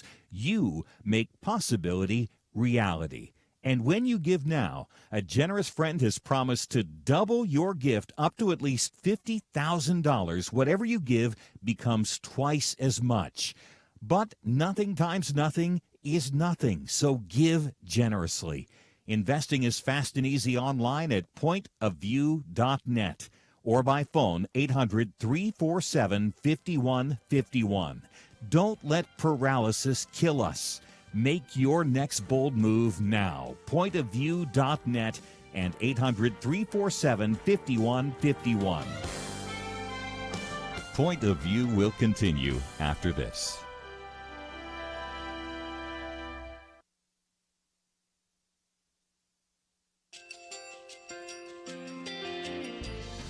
just want to thank you so much for all the wonderful programming you have. You're just absolutely fantastic. I recently started listening to Point of View, and I really found it interesting because of the different subjects you cover. Thank you for that. I really appreciate everything that you do in keeping us informed. Thank you, Kirby, for everything that you have been doing. I appreciate all the work that you're doing, advocating for the Word of God. Thank you so much. Point of view, I think, is absolutely necessary because it's a Christian perspective, a biblical worldview perspective, and receive very current, up-to-date information about what is really going on, week to week in our culture, which is changing so rapidly, and yet it's morally sliding backwards. Yeah, I'm just, first of all, I thank you guys. Y'all's program is wonderful, and enjoy it every day. I learn so much every time I listen to it. Point of View Radio Talk Show.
Hi, this is Kirby Anderson. You know, each day we take on the tough issues and provide a biblical perspective to them. The topics we cover are wide-ranging: apologetics, theology, prophecy, creation and evolution, intelligent design, marriage, family, child-rearing, the millennial generation, trends in society, politics, economics, business, religious liberty, the Constitution, public policy, foreign policy, military policy, tensions in the Middle East, abortion, homosexuality, pornography, sexual ethics, media, technology, history, and America's godly heritage. We talk about anything that affects your faith, your family, or your freedom. So don't go anywhere, because Point of View continues right now.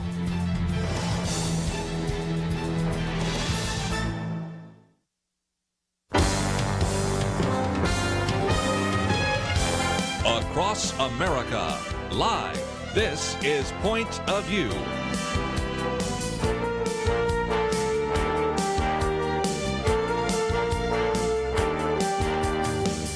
And now, Penna Dexter. Thank you very much for joining us for this hour of Point of View. I've got a fun guest available to join me in just a moment. But, you know, sometimes how we communicate truth is important. We, in the pro-family movement, for instance, we have to be very truthful and biblical and uphold the truth without seeming harsh. And sometimes that's hard, and we need help with people who have looked at this. One of those people is Erin Brownback. She is actually an advocate for the goodness of God's design for the family as the ideal foundation of society. And this includes many topics. She's got a wonderful website, and she's also got a new book for children that I can't wait to talk about. Erin Brownback is my guest. Erin, thanks for joining me. Penna, it's so great to be here. Thanks for having me.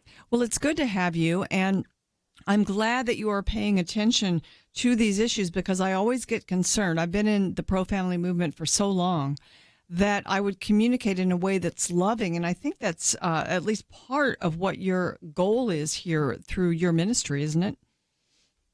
Absolutely. What you said about not only communicating the truth, but the way that we communicate the truth being such an important part of what we're doing is so true, is so accurate. We're told not only to communicate the truth, but to do it in love, and that really has a lot to do with the way that it comes across to the hearers, both when we're being overt and when we're just kind of weaving it into our everyday lives. So I totally 100% agree with you on how we communicate the truth is critical. I know you love to work in the area of the sanctity of human life, but I think one of the most challenging areas right now is the LGBT sort of push for certain rights. And in order to push back on these non-discrimination issues, we can seem unloving or be accused of being unloving. So that is a difficult balance, I think, for believers right now, to do that, to tell the truth without sounding harsh, as I said, but to still remain truthful. It's hard. Yeah, you know, I'm a communications consultant, so I work with clients around the country who work on nuanced messaging issues. This is one of the issues that I work on. And something that I always encourage my clients to think of is don't push back. We need to push forward. So if you look at the story that we're living in, the story of the Bible, the story of the times, we never go backwards. We started in the garden and we end in the city, right? We never go back to the garden. Heaven doesn't, we're not given a picture of going backwards. So we've got these issues, this disintegration of the family, which is happening in the life issue, it's happening in the gender issue and areas of sexuality, marriage, and so on. How do we push forward? How do we say, here is what the goodness of God's design looks like for today and for tomorrow? Not how do we make our way back to Leave It to Beaver, but how do we move forward? How do we talk about holistic marriage and procreative marriage that's beneficial for children, because every kid wants a mom and a dad? How do we put messages out there that say, let's make tomorrow even better than today? You say that you have been successful in helping some of your clients to do exactly this. And so I think different ministries, different groups that are out there working, they can take advantage of some of these ideas and as you said, look forward and not look back. Correct? Mm-hmm. Yes. So one of the things that I study is long-term messaging strategies.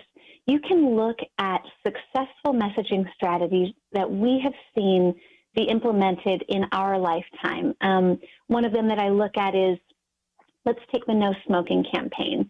So when I was young, I remember flying overseas and people smoking on the airplane. Now you can't smoke at an outdoor bar. So what changed in society to make such a drastic shift?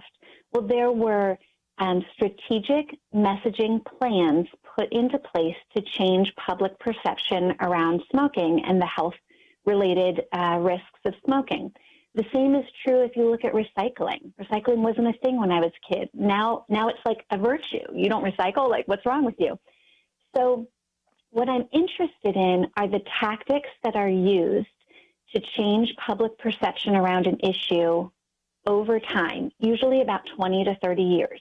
And you can find that these tactics were used in the same-sex campaign. They wrote a strategic messaging plan in 1987 called The Overhauling of Straight America that has then been played out. And the same arguments that have been used with the same-sex movement have been applied to the gender confusion movement and also to some other movements. I don't know if you know that not long ago, the American Psychological Association reclassified pedophilia from a disorder to an orientation using the exact same messaging that had been used for the same-sex movement. These are strategic plans and long-term plans, and that's key, the fact that they're thinking long-term and that they know we're not going to get a win tomorrow, but we can make a movement toward a win. But why is it, Erin, that the left, their ideas and their thoughts, like, for instance, okay, here's just an example. My husband went and got a blood test today, and he came home and he had to fill out like something at the doctor's office, and it asked your sex, male, female, then it had about 5 more. Wow. And this was just on a family doctor's, application or like their information sheet that you had to fill out. I thought, okay, I know these people don't have an agenda, but they probably are trying to protect themselves. Or, as a doctor, you want to know. You need to know if this a male presenting as a female or, what is this? So that's where we've gone. But why can't, it's harder to go back to morality. It's harder to go back to the traditional position than it is to move left. It's harder to move right than it is to move left, don't you think? I do. And I especially think whenever we posture it as going back, that's always a harder position. That's not the direction that life moves, right? So we've got to look at it as moving forward. Okay, I just made your mistake then that you're working against.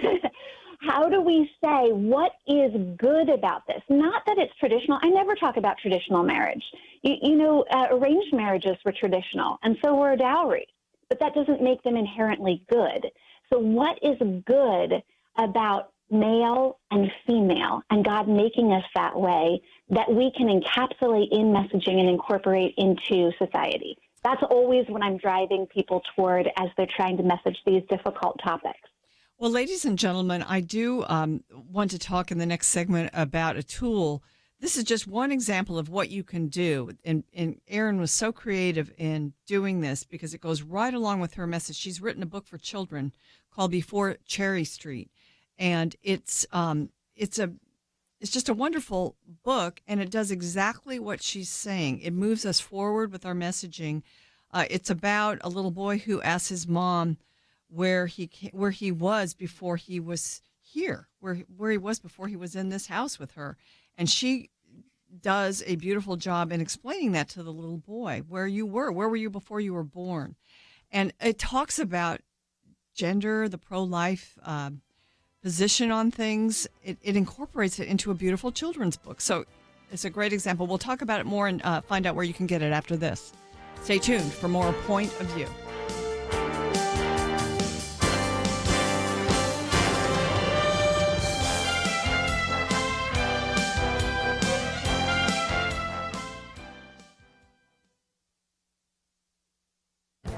This is Viewpoints with Kirby Anderson.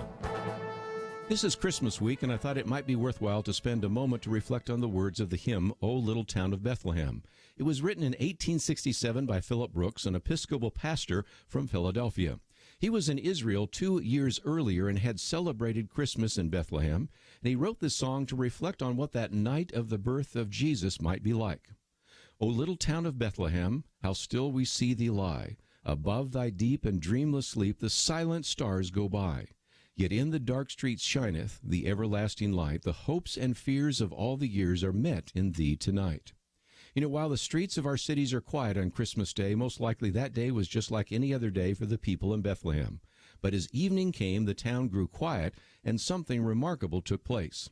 In the second verse, the hymn says, While mortals sleep, the angels keep their watch of wondering love. Just like today, our world goes about its business, usually oblivious to the spiritual realities around it. Jesus came into the world quietly. Yes, there was the angelic announcement to the shepherds, but most other people were unaware of the fact that the most significant event in history was taking place. God became man. But he was born in a stable and laid in a feeding trough. There was no pomp or circumstance as you might expect of a king. Jesus came not only to live among us, but to ultimately die for our sins. He took upon himself the sins of the world, your sins and my sins, and paid the ultimate penalty that we deserve to pay that we might have everlasting life. During this Christmas week, I hope you'll stop long enough to consider what happened in that little town of Bethlehem. But even more so, I hope you will think about what Jesus did for you on Calvary. I'm Kirby Anderson, and that's my point of view. Take Kirby and the Point of View team with you on the go with the Point of View app. Search for Point of View Radio at the Apple or Google Play stores.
You're listening to Point of View, your listener-supported source for truth.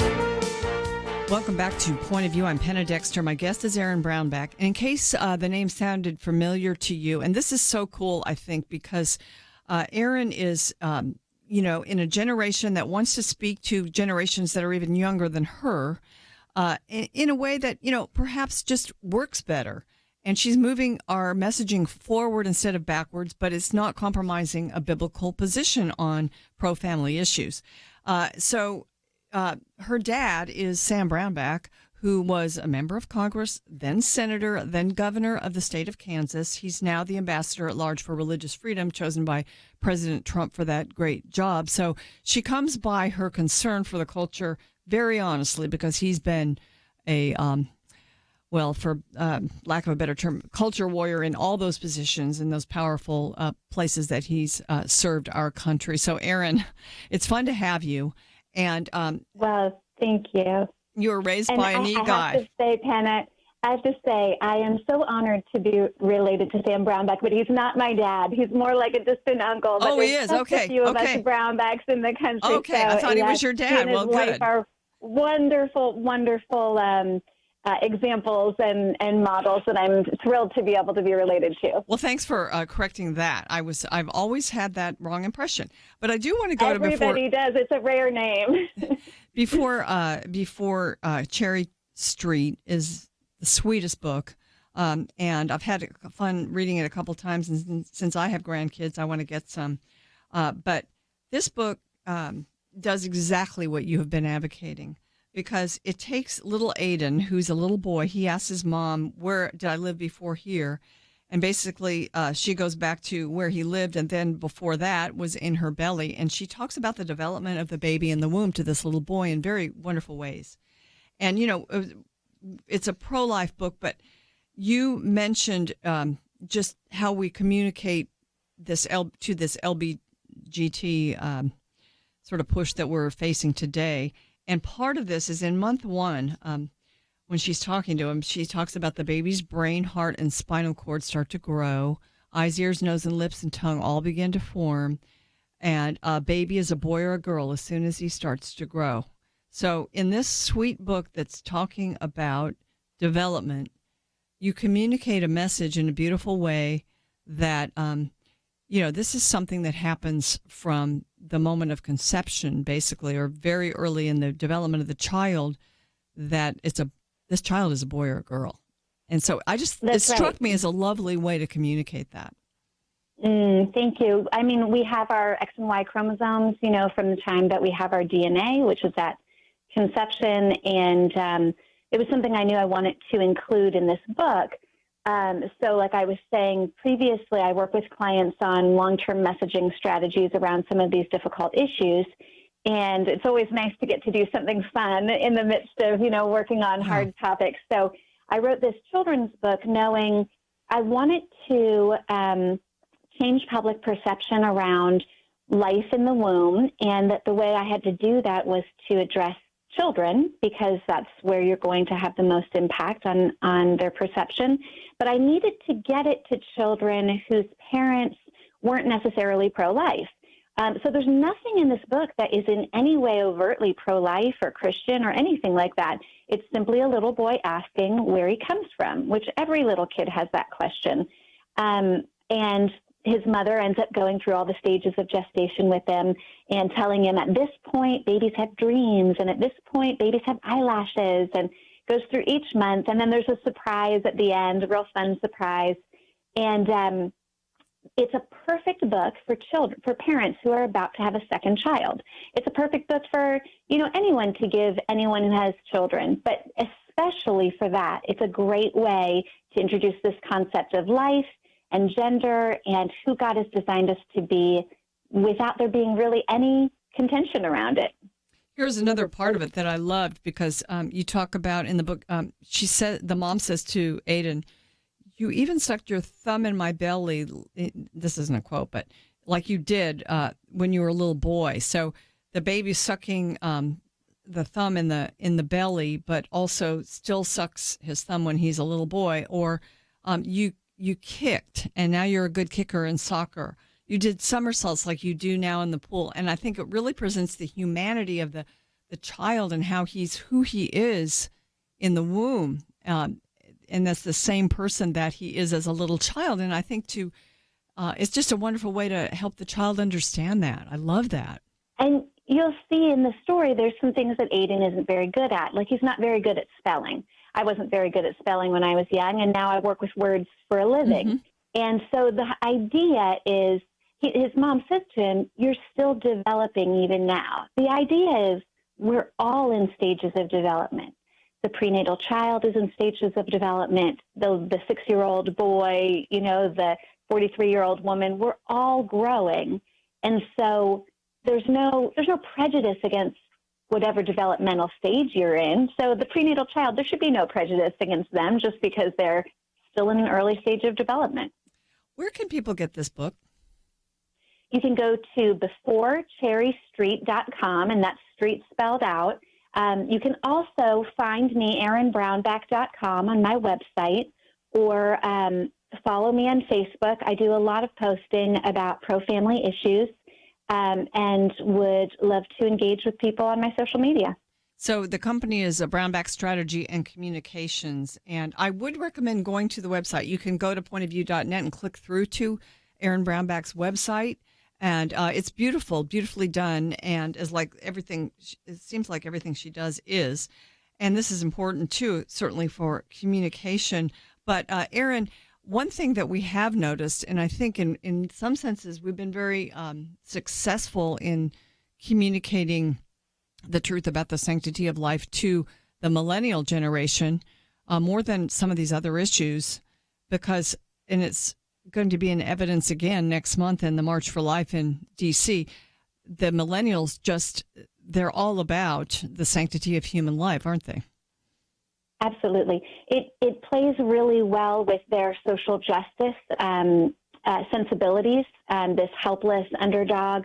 But also, we've had some artifacts that have come into existence during their lifetime. Really, the way that the ultrasound has promoted the idea of human life has been huge for their generation. They grew up knowing if they had a brother or sister in the womb and what their name was. We didn't grow up at my age with that.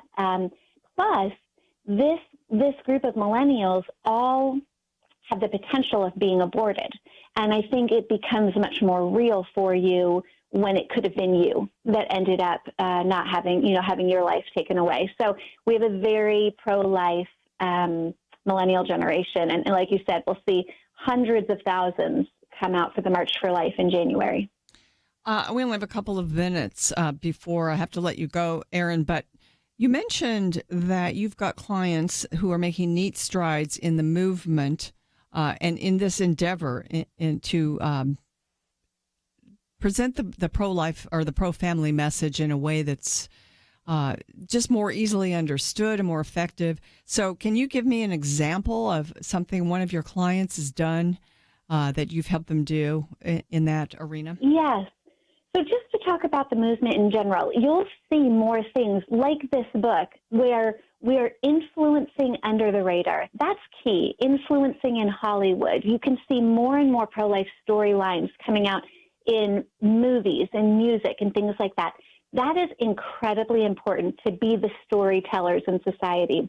There's a lot of effort to move our message toward one that emphasizes love and the victimization of both women and children in this abortion issue. And then there's just efforts. There's been some really cool efforts to bring some star power to this issue. That's something the left has been so successful at, rallying well-known people to get behind what we're doing. We're working to do that more in the life issue. I'm promoting more of tying the money aspect. So who makes money when children are born? Let's get them to carry our message forward.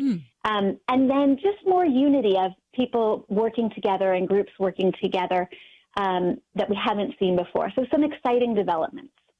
Erin, thank you so much for joining me today. This was fun to speak with you, and I think you're an important voice, actually, for the future. And, you know, some of us have been around the pro-life movement, the pro-family movement for a long time.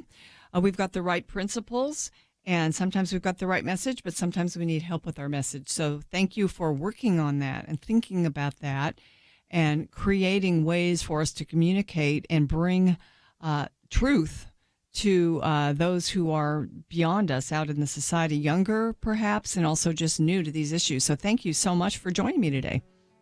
Thanks, Penna. It was great to be here. Get your book on beforecherrystreet.com. I'm going to get a whole stack of them to give out at baby showers. Ladies and gentlemen, next up, we will take your calls. Open line 800-351-1212. The leader looked around the table, motioning to the older men. He said, "You're here to remind us how faithful God has been in the past. Now, you middle-aged guys, you keep us focused on what God is doing right now. Make sure we don't stop. And you younger guys, keep us looking forward. Imagine what God wants us to be doing in the years to come." There's a lot of wisdom there. We have to be thankful for the past, focused on the present, and mindful to plan for a great future. Many listeners have made bold moves to partner with Point of View Radio and accomplish great things for more than 45 years. But as we look around, we do see many positive things, and I think we can all admit there's a lot more to be done. It's time to think about your next bold move, what you can do to invest for our nation's future. Be thinking about that. If you have an answer now, don't wait. Visit pointofview.net and invest to help us enter 2019 strong. If you're not quite ready, please pray and get ready to make your next bold move. Pointofview.net and 800-347-5151. Point of View will continue after this.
You are listening to Point of View.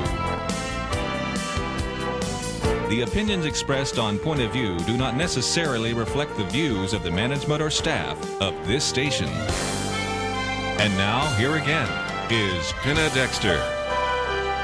A little piece of news that broke today. You may have heard this, but there's been a new U.S. Senator appointed in the state of Arizona. Martha McSally will fill John McCain's Senate seat. She ran for Jeff Flake's seat and lost to Kristen Sinema, and she's now going to be a senator anyway. She'll fill John McCain's seat, and then she'll probably run for re-election at the time that he was slated to run. And I would say she's probably going to be a little more reliable conservative than John McCain was, and she will be Senator McSally of Arizona. Well, let's go to the phones now, 800-351-1212. Mary's been waiting in California. Hi, Mary. Thanks for calling in. Hello. How are you doing? Great. I was out and about, and what caught my attention when you were speaking on, I don't remember who the person was that called in, as far as there was a teacher that was fired from his job. Right. It was in the state of Virginia for misgendering a student. Pardon me? Okay.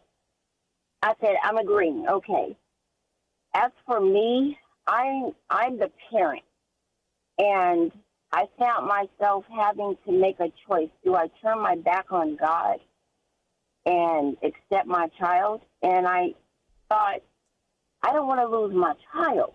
So I continued to grasp on, and I felt myself compromising and being unable to really be truthful with myself.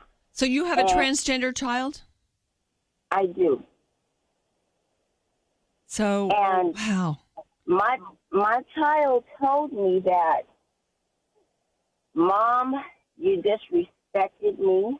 I've been praying for you, et cetera, and it just hurt me that the choice that you made is your own, but that's not the pain that I'm having. The pain that I'm having is, who gives you the right to tell me that I can't rejoice on the child that I carried for 9 months? You're never going to be able to take that from me. I'm sorry. I know who God gave me. So here it is.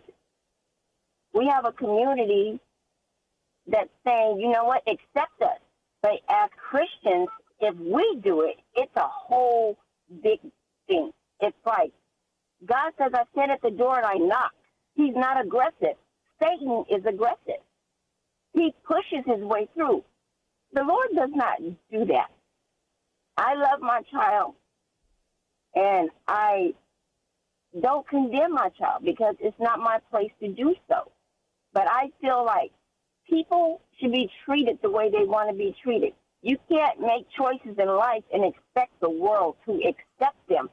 That's not how it works. I'm wanting to clarify, Mary, what your position is on this, because I know you've got a transgender child that you love, and you accept that your child, as he or she is, and you want to treat him or her with respect and all of that. So are you saying that, but you're a Christian, you're a believer. So are you saying that, for instance, this teacher who didn't want to use a different pronoun, it was a girl that became a boy. I agree with the teacher. Okay. I'm sorry. I agree with the teacher, and I have been disowned by my child because I refuse to say you're this gender that you accepted, because that's not the gender that I carry. I will call you by this name because legally that's your name. So you're doing exactly what the teacher did. Yeah, I am, and my child disowned me. Wow. How old is your child? 21. That must be hard and sad. Very painful. Very painful. Very. And it's not fair. Yeah, it's not fair. And, there's still part of that story remains to be written in your life. So I think my prayer for you would be that you are able to, in certain ways, still communicate your love for your child, and yet I'll never stop loving my baby, ever. Yeah. Ever. But you just can't make a person say Santa Claus is real. How do you convince your child to believe in Christ who you can't see, and really there's no Santa Claus, and you have this guy running around with a white beard? Well, the work of it's the work of the Holy Spirit to bring someone to Christ. So right. We'll pray for that. I gave, the day my child was born, I gave my child to the Lord. So this world, the Bible is true. Regardless of who believes it or not, God's word is true. He said he was not a man that lie. And I'm like, I just told my child, I'm your mother. I'll always be your mother. My child said, that's your opinion. And I said, in Jesus' name. And then my child said, oh. And it hurts me because not only did my child transgender, but my child got married. And it's like, wow, But I know that God is still God. And in Jesus Christ's name, things can change. But so your child got married as the male. Okay. So just give us the specifics. Was this baby born as a girl and then yes. Transitioned to a boy? Yes. Okay. And then married a woman? Yes. Okay. Wow. You're in the thick of this. And bless your heart. And it's hard. Yeah. Well, I don't deny that. Yeah. So I know there's parents out there that's like me. Just keep praying. Keep loving your child in spite of, because we're not to judge. That's God's place. But I don't think it's fair that we as Christians have to change our colleges, and we have to change this, and we have to change that. It's not okay. It's not okay. Fair. You're right. It's not. It's not. I don't know what other way to say it. That's as kind as I can say it. It's not fair. Well, it means a lot coming from you, Mary. It's not fair. No. Everything, there are things in life that aren't fair. Thank you so much for sharing this with us, because coming from you and, the encouragement for Christians to stand strong on biblical truth means a lot. And you certainly are in a challenging situation. I'm going to pray that your relationship with your child actually changes, because there may be a time when your child sees how much you love and how much you care and, need you. And so I'm going to pray for that. Thank you so much for sharing that with us. Because even when I look in my child's eyes, I still see that person I gave birth to. In spite of everything else, that's who I see. And I want to apologize for that. Well, your child is still the same little girl that, biologically, that was born. Yes, she is. And even in God's eyes, no matter what transpires, that's who my baby is, my little girl. That's it. That's right. Thank you, Mary. We appreciate your call. Because I was just thinking, no problem. So mothers and fathers, stay strong. Keep your faith in the Lord and keep praying and pressing on. Thanks for that message. God bless you. Let's go to Alex in, I think it's Michigan. Hi, Alex. Thanks for calling. Hi, how are you? Great. I heard the segment where you talked a little bit about the pro-life perspective with the guests that you had on the show, and my question is kind of a little bit different. Real quick, we only have a minute till the end of the show. Okay, I'm sorry. My question is, should we be talking about trying to convince other people about our perspective, or should we approach it with Romans 1, where God reveals himself to everyone, and everyone already knows who God is, and so it's on them to show a good excuse why they can't believe in God, or why they're not obligated to not sin. So Which perspective is the better approach is what I'm asking. Both. I think we can allow God to work and use the scripture, but some people aren't reading the Bible. And I think we pick our moments and we speak truth. That's my answer. Alex, thank you so much for that question. I wish we could have treated it with a little bit more time, but we don't have the time. So thanks so much for calling in, ladies and gentlemen. We are going to talk more about the Fairness for All issue and the compromise with the LGBT agenda on Friday here on Point of View. So join us then. I want to thank you, Doug, so much for filling in today. Also, Steve, thanks so much for your hard work on this program as always. Ladies and gentlemen, have a wonderful evening. And Kirby will be back in the seat tomorrow, and I'll see you Friday.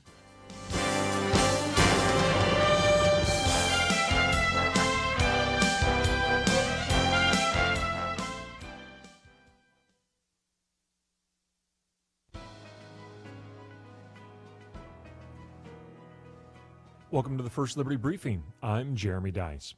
As the school semester winds down to Christmas break, it's important to take a look at all the ways students might exercise their religious freedom in celebration of the holidays.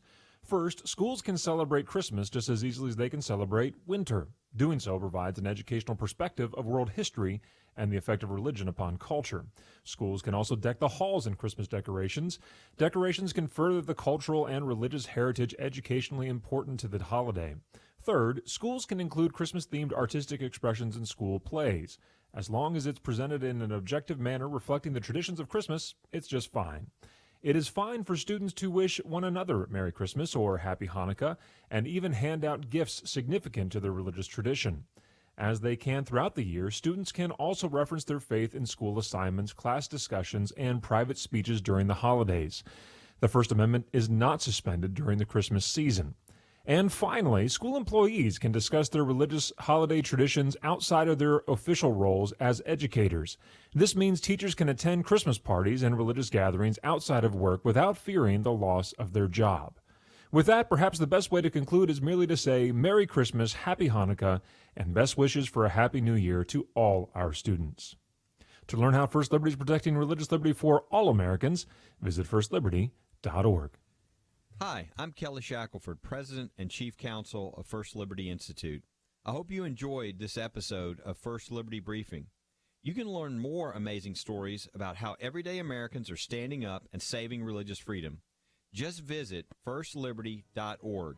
You'll be inspired, educated, and informed. Visit firstliberty.org right now.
Now, back to Point of View, your listener-supported source for truth.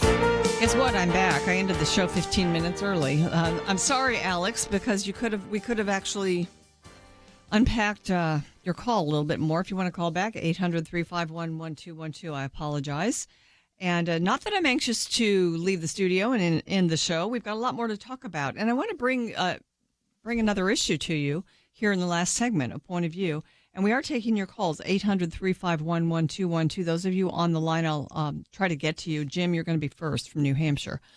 But there's another story out there, Miss Spain, and we thought maybe Miss Spain was going to be chosen to be Miss Universe in the Miss Universe pageant. She's the first transgender woman to compete in the Miss Universe pageant. Her name is Angela Ponce, better known as the reigning Miss Spain. She didn't win on Sunday, but she didn't seem to mind. She was very happy that she was able to represent her country as the first transgender woman to compete in Miss Universe. We talked about this a little bit Friday because my commentary last week was about feminism and transgenderism and really how they're sort of competing philosophies of the left. The feminists wanted more opportunities for women, but they also, in their messaging in the second wave of feminism, deconstructed gender and wanted to minimize the differences between men and women. So guess what? We now have transgendered men who are really, actually transgender women, really men, wanting to compete and being allowed to compete in women's sports. How does that advance feminism? Now you have the same thing going on in a Miss Universe pageant where I'm sure there were many beautiful, lovely women that were running for Miss Spain who lost out to a man who said that he was a woman and thinks he is.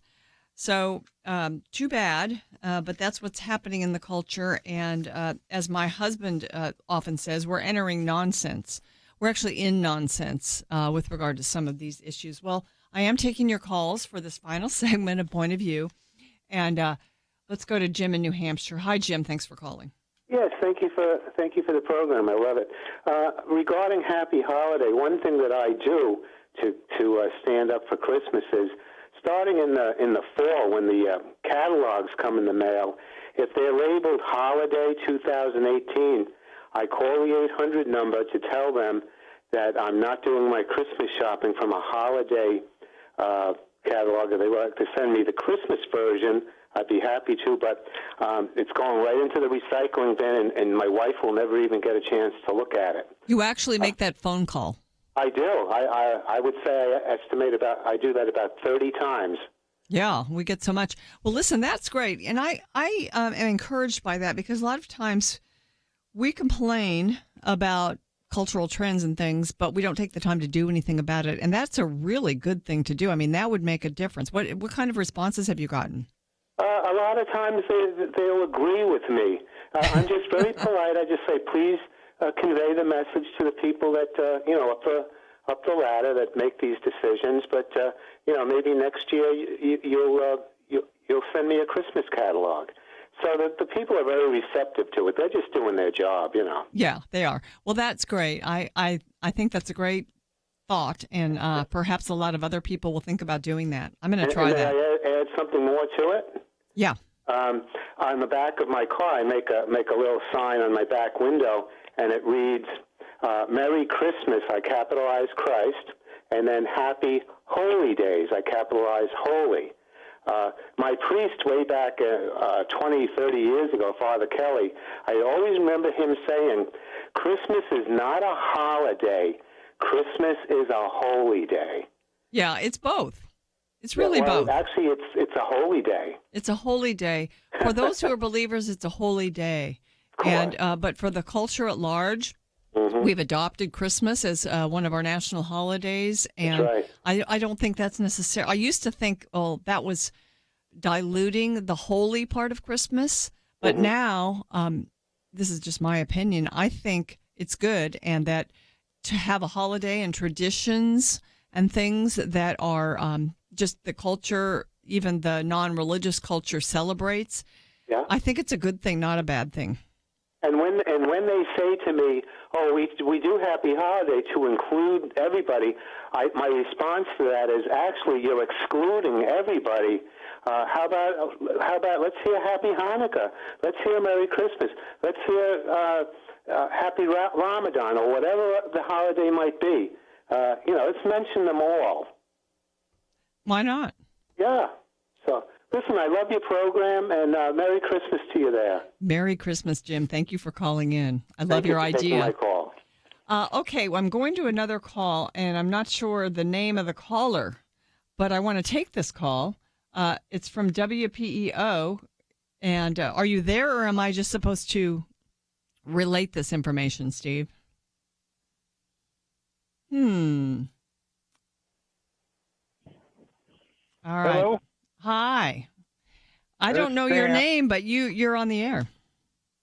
Yeah, this is Dan. Thank you for taking my call. Hi, Dan. I just have a question of why same-sex couples, one of them always, they want us to believe that same-sex marriage and all that's good, but one of them always wants to change their gender to be a male to be with a woman. Yeah, that's not always true. That's sometimes true. But a lot of times, that I see that even if they don't change their gender, one acts more male or acts more female. There's a man and a woman in each of those situations. Yeah, that's often true. There's so many now. There's so many iterations of the way these relationships play out. And thank you for that question, Dan. I appreciate your call.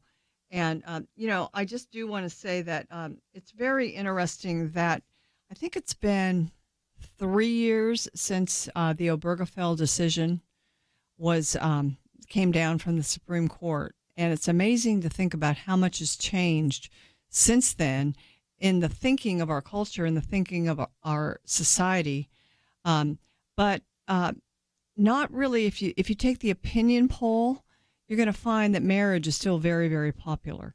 And, during this program today, we've kind of been talking about the importance of the family and the good that it has on society. And, in the first segment, which a lot of you weren't listening to, the 12 o'clock hour here in Texas, because it's more limited. Many stations in the state of Texas carry it, and we had a state representative named Briscoe Cain on talking about it. One of his issues, he said, was to lower tuition, because as tuition increases in our colleges and universities, we get kids accumulating so much student debt. And it's really a burden for much of the rest of their life in many cases.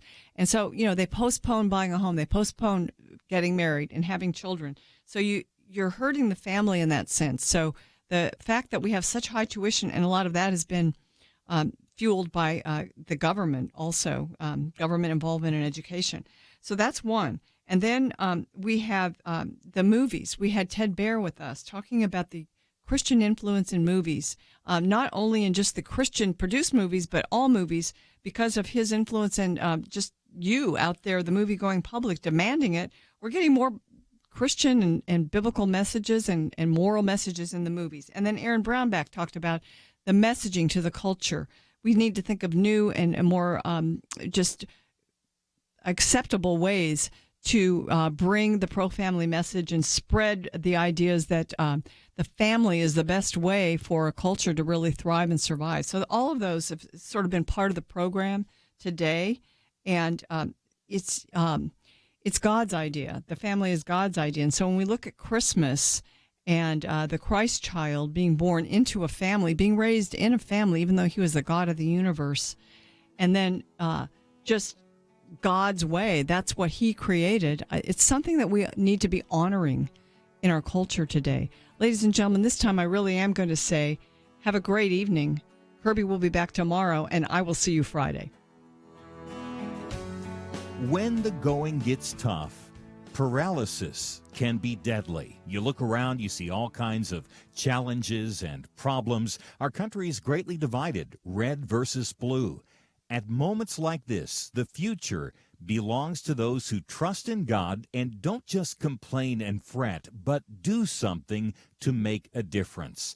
That's the spirit that has sustained Point of View Radio for over 45 years. People who saw difficult problems but recognized this ministry as a tool to equip people to make the right, bold moves. You make possibility reality. And when you give now, a generous friend has promised to double your gift up to at least $50,000. Whatever you give becomes twice as much. But nothing times nothing is nothing, so give generously. Investing is fast and easy online at pointofview.net or by phone 800-347-5151. Don't let paralysis kill us. Make your next bold move now. Pointofview.net and 800-347-5151. Point of View is produced by Point of View Ministries.